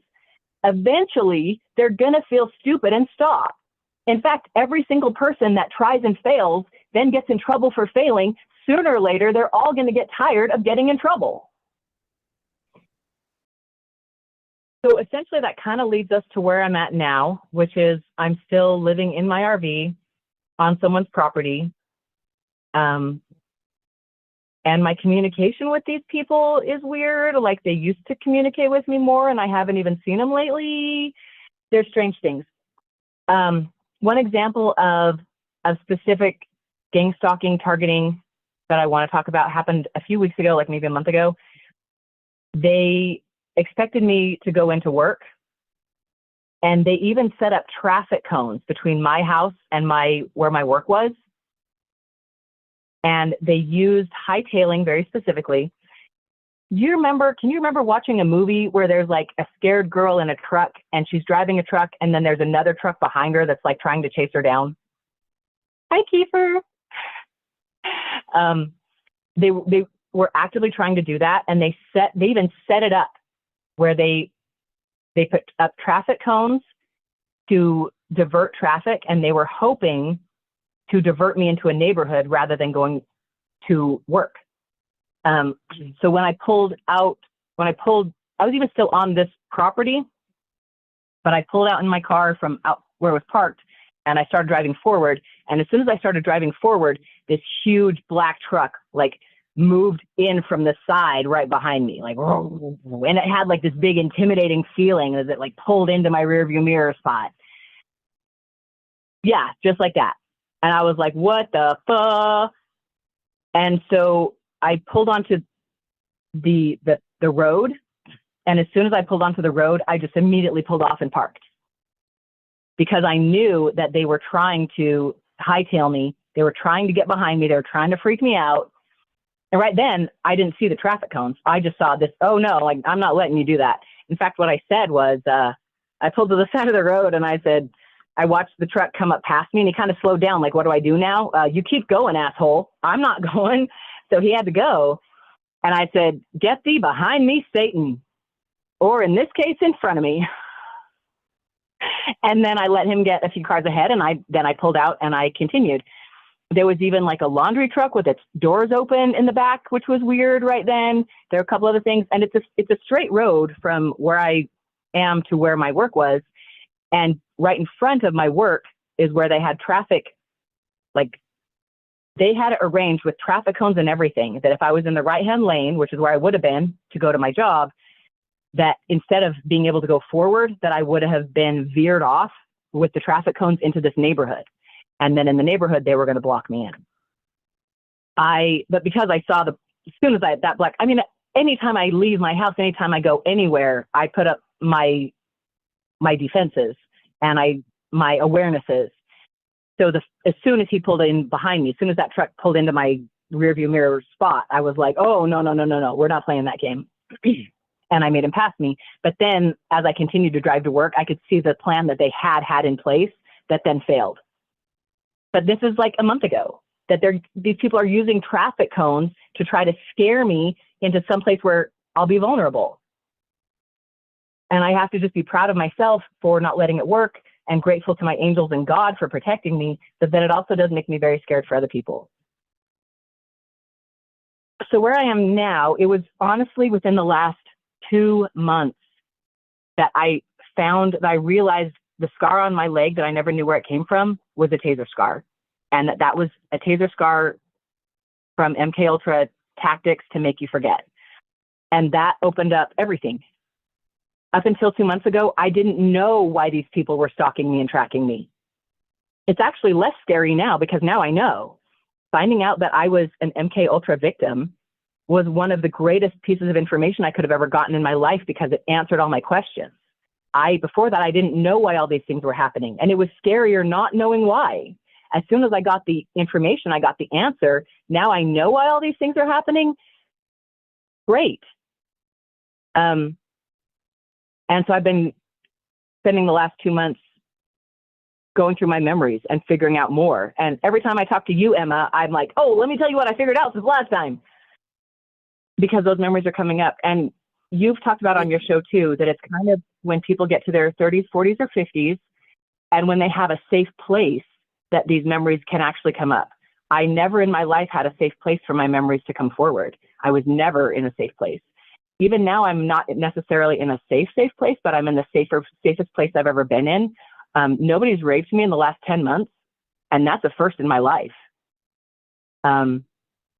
This whole, I never even, like, I wondered what it would be like to be celibate. And now I'm in a type of forced celibacy, but it's also celibacy that I choose. And it's wonderful because I've never experienced it in my life. It's pretty wonderful. It's pretty wonderful to not get raped every day and every week. And so in that way, I'm so much safer now than I ever was. But some of these memories that have come up, it was one thing, at first I was like, oh, so I had an alternate personality that would sometimes have sex with people. That's true. But what's really true is that I had another personality who was living a full life and I never knew about it. Part of recognizing this is realizing it wasn't one or two things. It was all the time, always. And this alternate personality is a whole person living in my body. And she has a whole lifetime worth of memories. And some of these memories are really big and really important. I don't know why Southern Utah is a place where people come to, or maybe it only is because my family was here and my family was high up in the high bloodline plan for the NWO. But there were meetings in Southern Utah that my family was involved in with high-level people where they would discuss their plans for the New World Order. And I would occasionally attend those parties. And sometimes, a lot of times the men like to go out on the golf course because there's no listening devices out there and they can talk about things that they can't talk about other places. I'm not a fan of golf, but it was around that time that my husband took it up. And so I was, if not present, I was nearby for many of these conversations and many other important things. I have met Donald Trump. Not only have I met him, I've had sex with him. And I say I as my alter. It was something that I myself, I never even imagined meeting the guy, but I asked her about it and she's like, yeah, he sucks in bed. But Melania's great. Melania and I had a chance to visit. Donald Trump absolutely considers her a slave. If you think that Donald Trump loves Melania as an equal partner, you're mistaken. Donald Trump considers Melania a slave, just like both of my husbands considered me a slave. And by the way, the slaves are not, they don't like us to get together much. We're not even given much time to talk because they just don't want us communicating. They don't want us to have friends. They don't want us to have support. And they don't want us to have fun unless they give us permission. What were the circumstances around the encounter? Was it something, I know that you were in an alter state. Was it something like a violent encounter? Was it something that at the time it was like consensual in a sense that it was your alter that was initiating things? Like what were the circumstances? Because I know some of your other encounters were just absolutely horrific. There were both.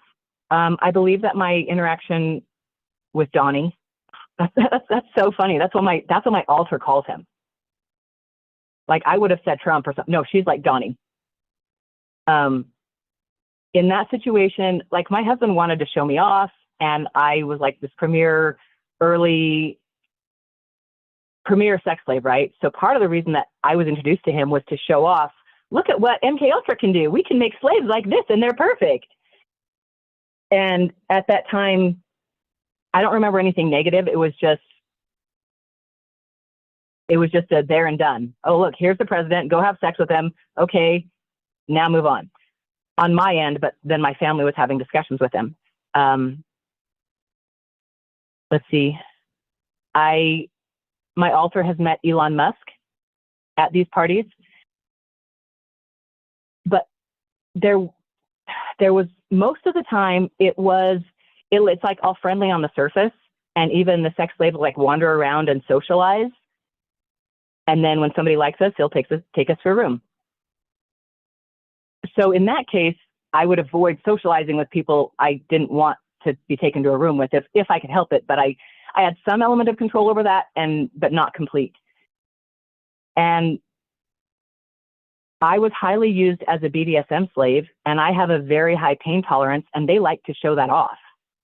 So they would abuse and beat me as a pain show. And it was something that my alter was even kind of proud of. Yeah, look what I can do. Look how much I can take. Look what you can do to me, and I'm still going to stand up and be snarky. But that got pushed to a limit at one party. Beyond a limit. Far, far, far beyond a limit. This specific party, I was tricked into and drugged into going.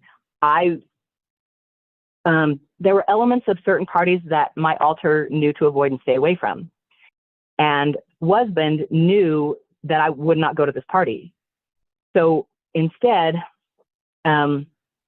he woke me up and told me that we had a party to go to and told me it was something else.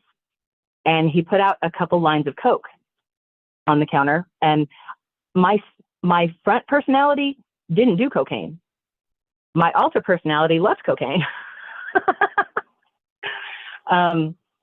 And that was a thing that was a point of crossover. That part of the reason I never did cocaine in my front personality was they didn't want to have any crossover. They didn't want me to do cocaine and flip into my alter. But getting ready to go to the party, he put out a couple lines, and I was coming into the room while he was doing a line, and he said, "That one's for you." So I did the other line, but the first line he did was cocaine, and the line I did was ketamine. And if you know enough about drugs, they have opposite effects, and you don't usually need to do a full line of ketamine. A bump of ketamine gives you what you need. A full line can put you in a K-hole. And that's what happened to me, and that's what he did on purpose.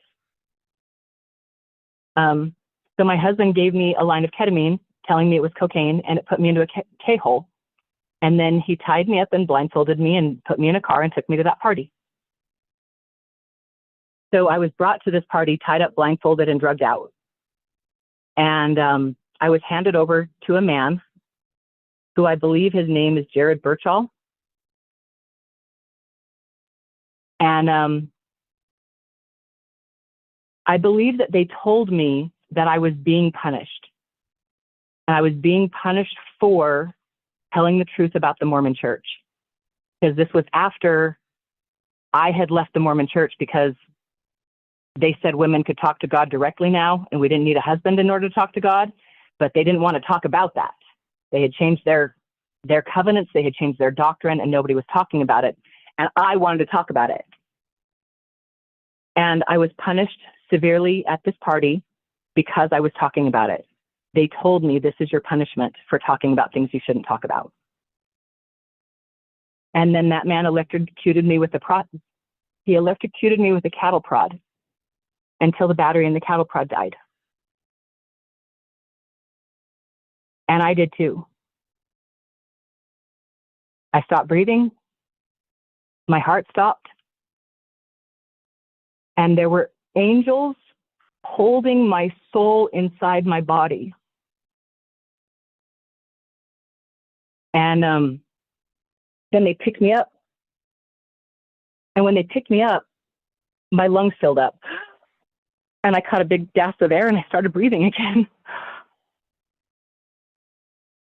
And there was a guy there who, I think it was the first time I met him. Later, I called him husband number 2. But I think that party was the first time I met husband number 2. And I think that he was impressed as fuck with the pain that I took, how I tolerated it. And then he's a big guy, he's 6'5", and he carried me to the car. And then husband number 1 took me to the emergency room. And I believe that I stayed in the hospital under identification that my alter had. My alter had her own social security card. She had her own health insurance information. And in fact, I think that it's specific information in the health insurance that lets people at the hospital know this is an alter, don't talk to her too much or she might realize what's going on. And then they can make sure that they handle me the way that whoever wants me to be handled. But just like my childhood friend had a separate health insurance for when stuff happened that her husband didn't want her to remember, I had a separate health insurance for the same things. And I was in the hospital for a couple of days after this. They had to implant memories. They must have had other people even do my job at work for a little while, because I must have missed work for at least a week. But my bosses knew what was going on in my whole life, so they were fine with it. In fact, they were like, just take good care of her so that you can bring her back and we can rape her here some more. But at that party, I was executed. I was told, you were talking about things that you're not allowed to talk about, and this is your punishment, and they killed me for it. And it just so happened that I didn't stay dead.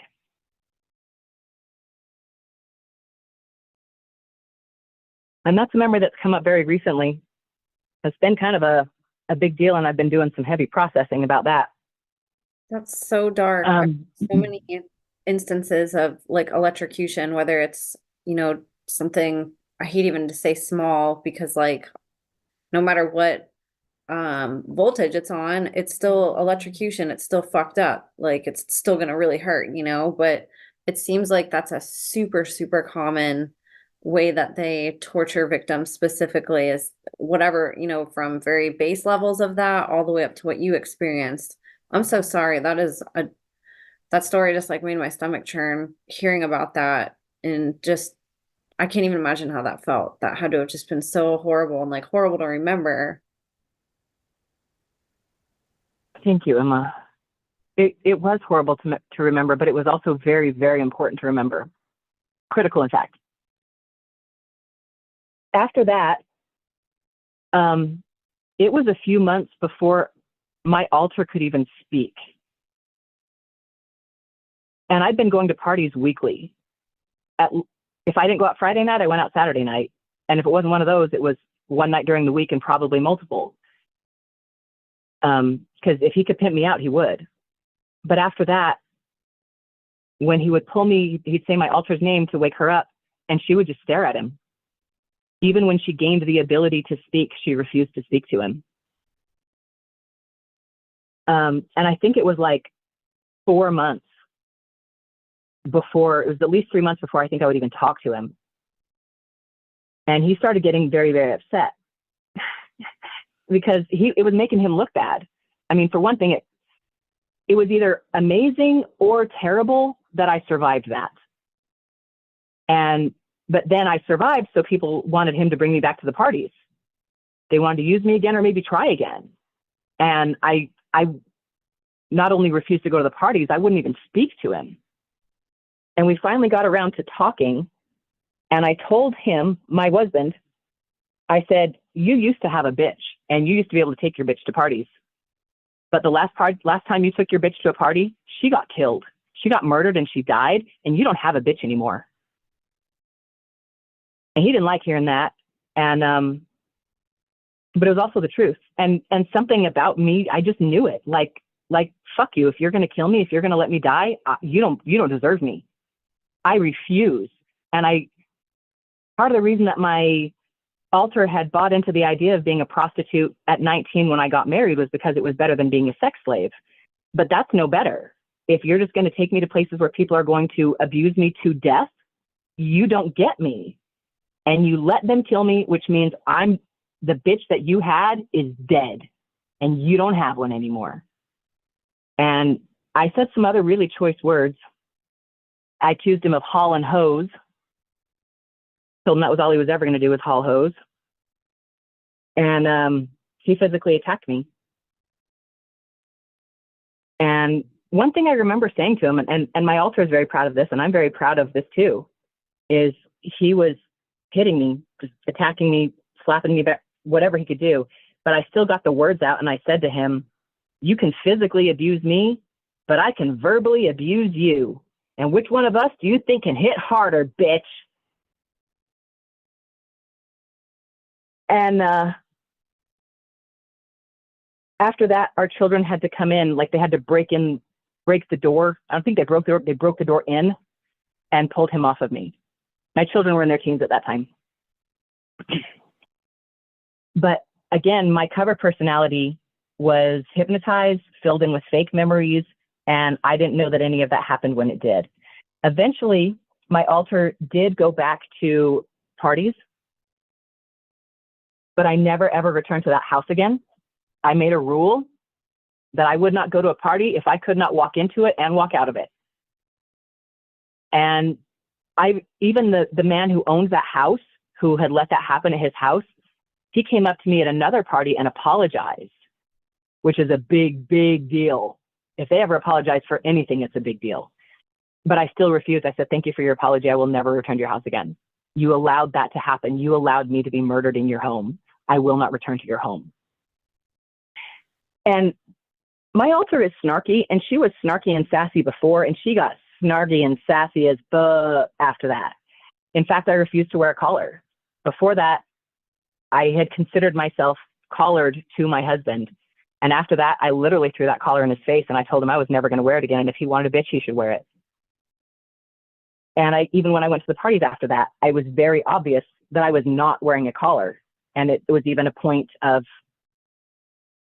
you know, you're going to have like your little gossiping and did you hear this? And did you hear that? Well, that was going on about the scenes. Well, did you hear that after they almost killed her, that she won't wear her collar anymore? And so on and so forth. And that really was when my marriage to him ended on my alter side. After that, she was like, we sleep in the same bed because I belong in this body and the other person in this body is still married to you. Other than that, I would not have you in my house. In fact, I'm pretty sure that I told him that as soon as I could figure out a way to murder him without sending myself to jail for it, I was going to do it. But he had already, like, and I meant it when I said it, but he had already tried. That was one example of a time that he let someone kill me. He on his own up to this point had already poisoned me and failed to kill me and had tried other things. And at that point, my alter was like, you do not have my interest in your heart whatsoever. You only want what you can get, and you'll kill me if you think you can get it. Therefore, we are no longer a team. And what that caused was for him to become more and more physically abusive with me. And that caused him to have to hypnotize my cover person more and more, because I would wake up and notice bruises. And there were multiple times that I think I realized something was going on and tried to leave, or maybe I tried to talk to him. And as soon as I talked to him, he hypnotized me out of it. Or if I tried to leave, he would definitely stop me and hypnotize me out of it, and then make me forget all the reasons that I had been planning to go. So it must have been really, really frustrating for him to have had like the coolest sex slave in the area and then have me completely cut him out. Like, you are my driver now. You take me to the parties because you're the one driving me there, not because you have any authority on me whatsoever. The only authority he had was he could use my keyword to pull me from personality to personality, and he could slap me around under one of those personalities. But he actually couldn't make me do anything, which was why he had to slap me around. And that was also when I was during that time was when I was having an affair with the other woman I was in love with, and I was desperately trying to break my keywords. I knew the only thing he had over me was my keywords, and if he didn't have those, I could get away. And thus, my search for Dolores Cannon that eventually led to my healing. One reason why all of that is so important is because it matters now. I've mentioned before in other episodes that there are, our 3D courts that aren't necessarily very helpful among these structures with this problem, but there's also courts on other realms. This world is not the only world. There are other worlds that are higher than this. There are other worlds that have more authority than this one. And those worlds have courts too. And I did something that I don't know if it's ever happened in human history. I'm sure it must have. I called double jeopardy, because you can make a claim in these courts. And I have been making claims in these courts that I have been being wrongfully abused, even for this tracking, which again, if these people had just left me alone, I might be quiet right now. I might just be trying to get my life back together in a way, never knowing all this stuff had happened. But because they continue to harass me and they pushed me to this point, that's why we're talking. I let myself get agitated and I got a little bit off topic there. Oh yeah. So I pray, I talk to God and I speak to my angels, and some angels, it is their specific job to work in the courts. And so I have a team of guidance, a team of counselors, and so do you. Everybody does. And they wouldn't, trust me, this life is too dang hard for any of us. God would not let us come to earth if we didn't have a spiritual support team. I assure you, you have a spiritual support team, and your life will get better when you spend time talking to them. So I'd been talking with my spiritual support team, and we had made claims in spiritual court that I had been being treated unfairly. And what finally happened was I made a call of double jeopardy in the spiritual court. And it was so important that I remembered that memory of being electrocuted to death, because I went back to the spiritual courts, and a version of me that in spirit stood in spiritual court and claimed double jeopardy. And if you remember what double jeopardy is, it's you cannot be prosecuted and go through all of the punishment for the same crime twice. They already killed me once for talking. They don't get to do it again. And that might seem way out there, but it's real. And I received a judgment back that everyone who was using the fact that I'm telling the truth, if they're using that as a reason why they think it's okay to hurt me, that reason is canceled. And Emma, I think I know that you know some of this stuff, because I've heard other people on your podcast talk about when they've been mind controlled to go kill someone, that their programmers and the people who tell them that explain to them, well, this person broke a contract. They had a contract and they broke it. Therefore, we are within our rights to take their life from them. You're nodding. You kind of remember that it works like that. So they believe that because I was telling the truth about the church, that they had a right to murder me. I think they're wrong. I only told the truth about the church. I never broke a covenant. And I only told the truth. I never spoke libel or slander. I only spoke truth. So they did not have true backing from the ethereal courts to kill me the first time. but they did anyway. And the fact that they did means I can claim double jeopardy. You already executed me for this. You don't get to do it again. And when I called that, I actually received a judgment from the ethereal courts. She's right, everybody. You need to back off. And I've actually felt my stalkers and trackers stepping back since that time happened. Some of them are still trying. Some of them are still trying to use some loopholes. They're saying, well, that was about that, and this is about this. And they can make excuses if they want, but they're going to deal with the judgment. And what that means is anyone who still comes at me is facing the judgment of not only is it wrong because I didn't do anything wrong, but now it's double wrong because I've already been prosecuted and executed for this crime that I was innocent of to begin with. So if they continue to keep coming after me, they're going to have greater karma that will eventually come after them. I know that sounds kind of weird, but does it make sense? Yeah, you're not the first person that has spoken about kind of like the courts of heaven and like how we can advocate for ourselves in a realm other than the physical, and it'll affect us in the physical realm. And the circumstances that I heard somebody mention it was totally different than yours. So it's super fascinating to hear about how you're sort of playing this chess game back with the people who, you know, in the forces that have tried so hard to sort of backhand you without you knowing. You know, you're calling it all out, and I love it. Thank you. Calling it out is the dispel. That's a real thing. If there's a magic spell that you're noticing, you can say, I think there's a magic spell and it's causing this and this, and I want it to stop. And that basically ends the spell. And that happens in ways in our world that we don't even understand that it's happening. So I'm glad you've heard other versions of that, but I want people to know that's a real thing. And when people are hurting you and harming you without right, even if you can't get the police to listen, even if you can't get the courts to listen, you can call to God and you can call to those courts and ask for judgment. And in fact, I even know after the first 2 times that we talked, Emma, someone called judgment on me on my truth. They wanted to know if I was telling the truth after the first 2 times that you and I talked. And I received a judgment that everything I said was true. So it was actually really great. I knew it confirmed even some things for me, because when I told you, I know this is true, I believe this is true, I have a theory about this, the judgment that came back said, not only are all of your claims correct, but everything you have a theory about is also true. So that was a big win for me. And so in one way, when people attack me, I'm like, bring it on, because every single time they attack me, it ends up benefiting me.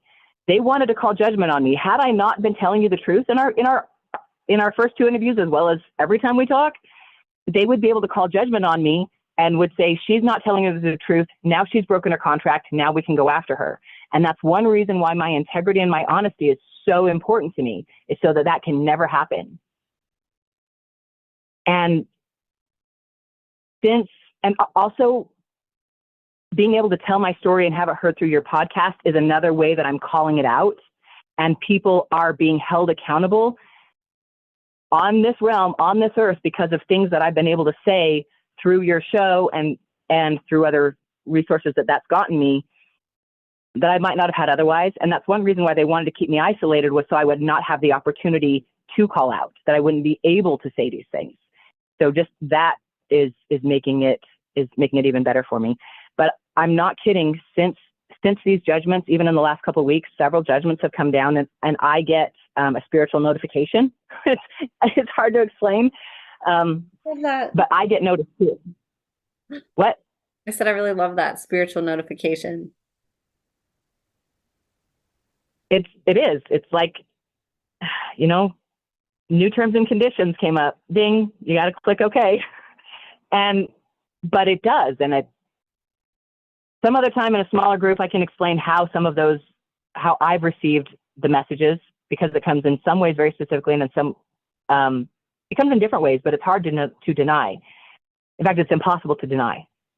And it's also obvious to me that since I have been able to call these specific judgments, that the pressure on me has lightened up. And now some of the higher ups know better than to come after me anymore, because it's only problems. But some people haven't gotten the message yet. So they're still trying, but their efforts are like wimpy and weak. And it just has less power behind it. So it's pretty fun for me to get into vindication, even if it's vindication through a spiritual court. Oh, it feels just as good as vindication on a 3D court. Absolutely. Not better. Yeah. Tremendous. Huge. It's hard to explain. I swear Rick and Morty are watching my whole story on interdimensional cable, and they're just stuck with their popcorn halfway to their mouths. Because my story absolutely could be written as a Netflix series or something, but it would all be real. So that's the weirder part about it. I think, Emma, that kind of wraps up most of the important things that I wanted to talk about. We could talk forever and ever, and I could just go into the stories of things that I've been through and experienced. But I think that really does wrap up where I'm at right now, because where I'm at right now is I'm still getting my life back together, but I lived in slavery for 45 years. So it's normal that it should take me a year or so to get back on my feet again. And through it all, I'm winning. I've won. I'm winning. Bring me another battle. I'll win that one too. And I do it with love. I do it with compassion. I do no harm. I believe, Aleister Crowley used to say, do what thou wilt. When it comes to magic, he only had it half right. The other half is harming none, do what thou wilt.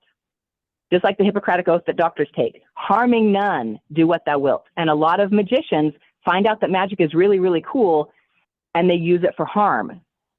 I don't do that. And part of the reason that I have succeeded and survived and kept my contracts is because I do no harm. And I encourage others to do no harm. But through integrity, through honesty, through intelligence, through following my guidance, through trusting in God, I'm still here and I'm winning. And even if it might not seem like it on the outside, I know that I am. Even if the 3D courts send people after me to attack me in the bathroom, the 5D courts have my back. And that's how I can be here, and that's how I can tell my story. And I'm still winning. And I know that these groups, it only takes a few links in the chain for their whole pyramid to fall apart. And that's where we're at right now. It's happening. And they don't want us to know that it's happening. They don't want us to know that they're losing their controls.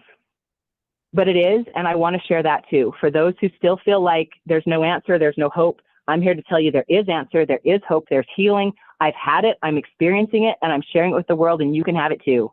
Let's do it together. Oh my gosh, chills. That was a beautiful little, I guess, ending to give people hope. You know, you always leave it on a high note. And thank you for sharing all of this. I know that this stuff is so traumatizing to rehash, to relive, but it's also very healing, you know, and you're giving a gift to everybody through what you shared, because you're not the only one who has had experiences like this. And not everybody's in a place of either courage or safety yet, or even just being able to talk about this without, you know, crumbling.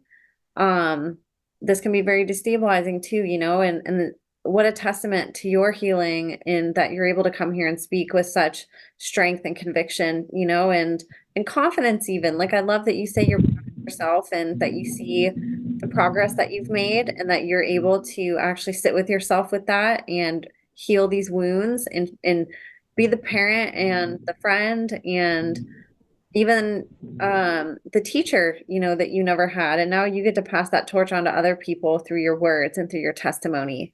You know, you have such a powerful testimony because it does go across the board in so many different ways. It touches on so many different topics, so many different pieces of this puzzle.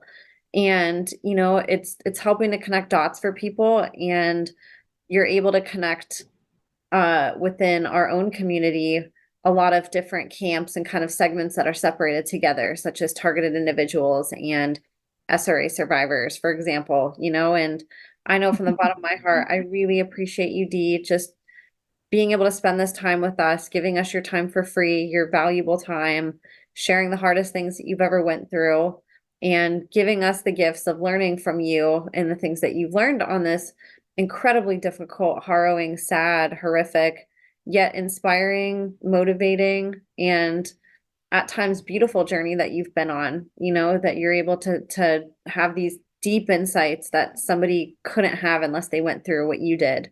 Like we get to live vicariously through your experiences and really get to soak in those lessons that you've learned through it, and that's such a gift to give people who are trying to heal and don't have the tools that you do or haven't had to, you know, go to the depths of hell in a sense to survive. So you are such an inspiration. These people definitely fucked with the wrong woman.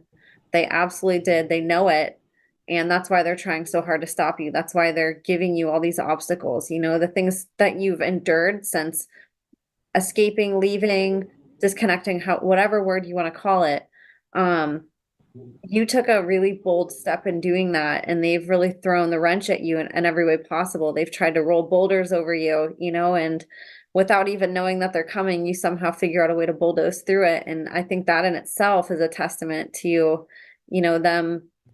them creating in a sense and thinking that you will always be under their control and that you're always going to be their greatest weapon, their greatest asset. You're able to now use those tools against them.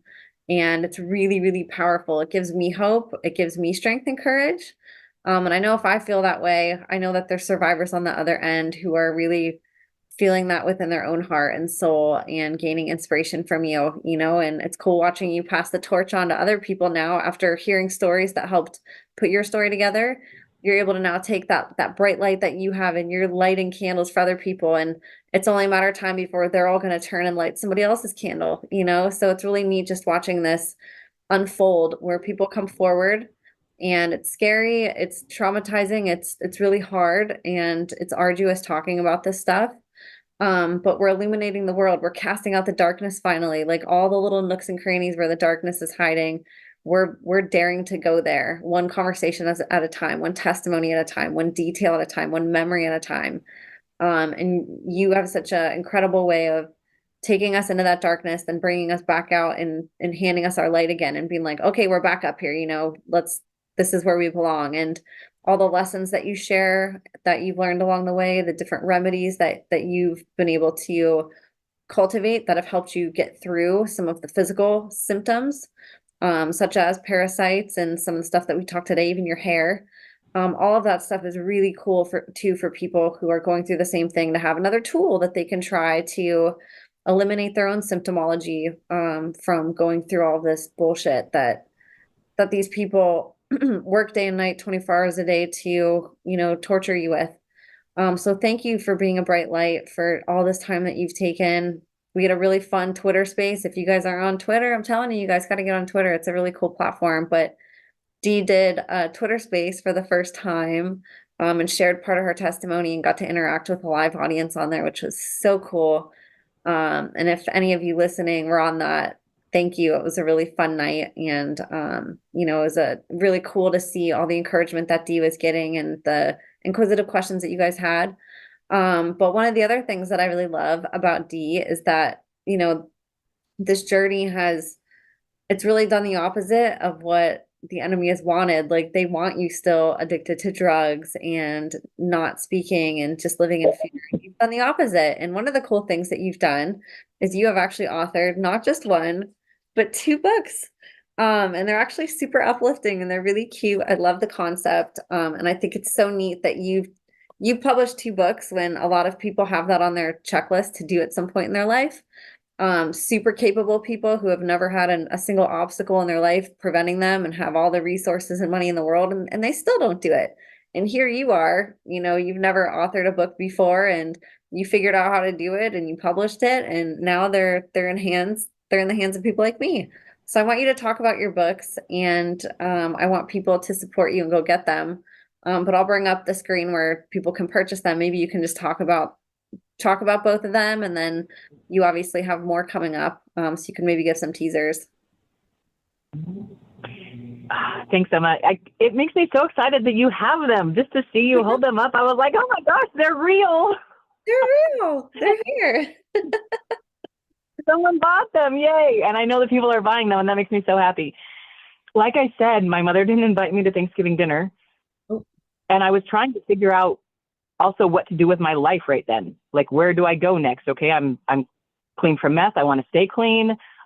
don't have an abuser. I don't want to get another abuser. Where do I go from here? And my mother was actively trying to wrap me back in the system, and she didn't invite me to Thanksgiving.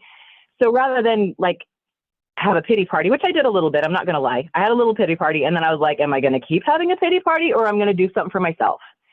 And so I went down by the lake, and I went through my notebooks, and I found 203 quotes, and I collaborated them into these two books, 101 quotes you've never heard before and 102 quotes you've never heard before from the Veritasian on the Mountain. And I used that name instead of my own, partly for safety reasons, but for other reasons. Veritasian means one who seeks and speaks truth. I am one, may you be also. And after you've heard me talk a little bit, when you read these quotes, you're even going to hear them in my voice, and you're going to understand kind of where I'm coming from with all of them. But it was a really cool thing for me to be able to do, to compile those two books as a part of, okay, I want to get my life back together. I don't want to just ask for help from other people. I want to have a way I can make income, something that I did that's valuable, that offers value back to other people, so they're not just giving me money, but they're getting something in return as well. And these books just became a really perfect thing, as well as just for something for me to focus on, just for a positive project for me to be doing in the middle of all the blah that was going on. And I really would love for people to buy them.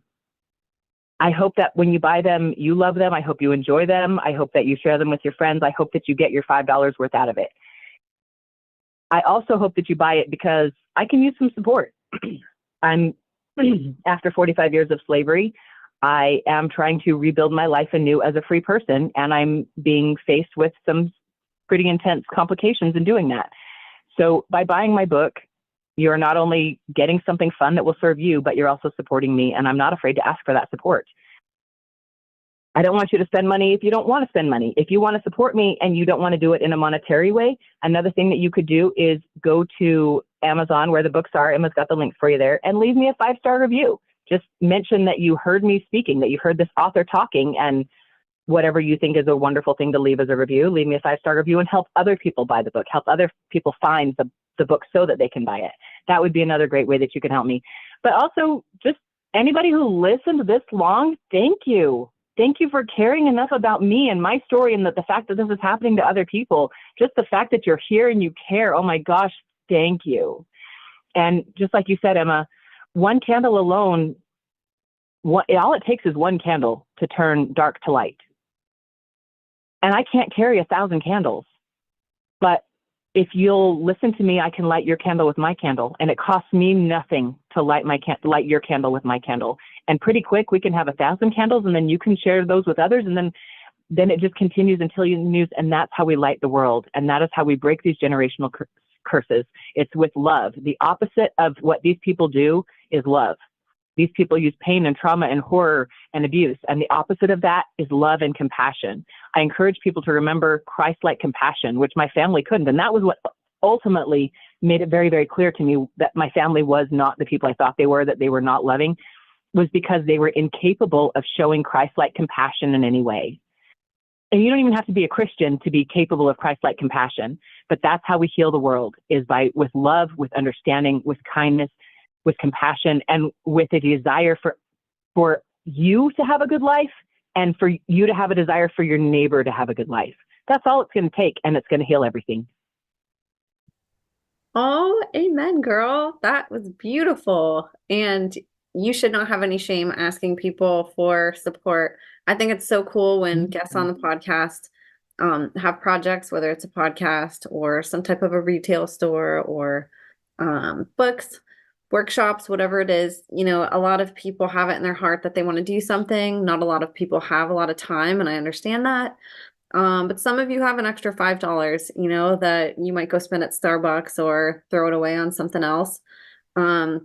If you have it, give it to a survivor, you know, and if you have it in your heart that you want to contribute to something, don't know what. Sharing this episode, she also, Dee mentioned it. Don't worry, I'll take that out. Dee mentioned Amazon, but you can also find her on Twitter at Delarina77. So just following a survivor too is a free way that you can support them. And she updates on here. She puts really helpful stuff. She's comical. She's also really serious.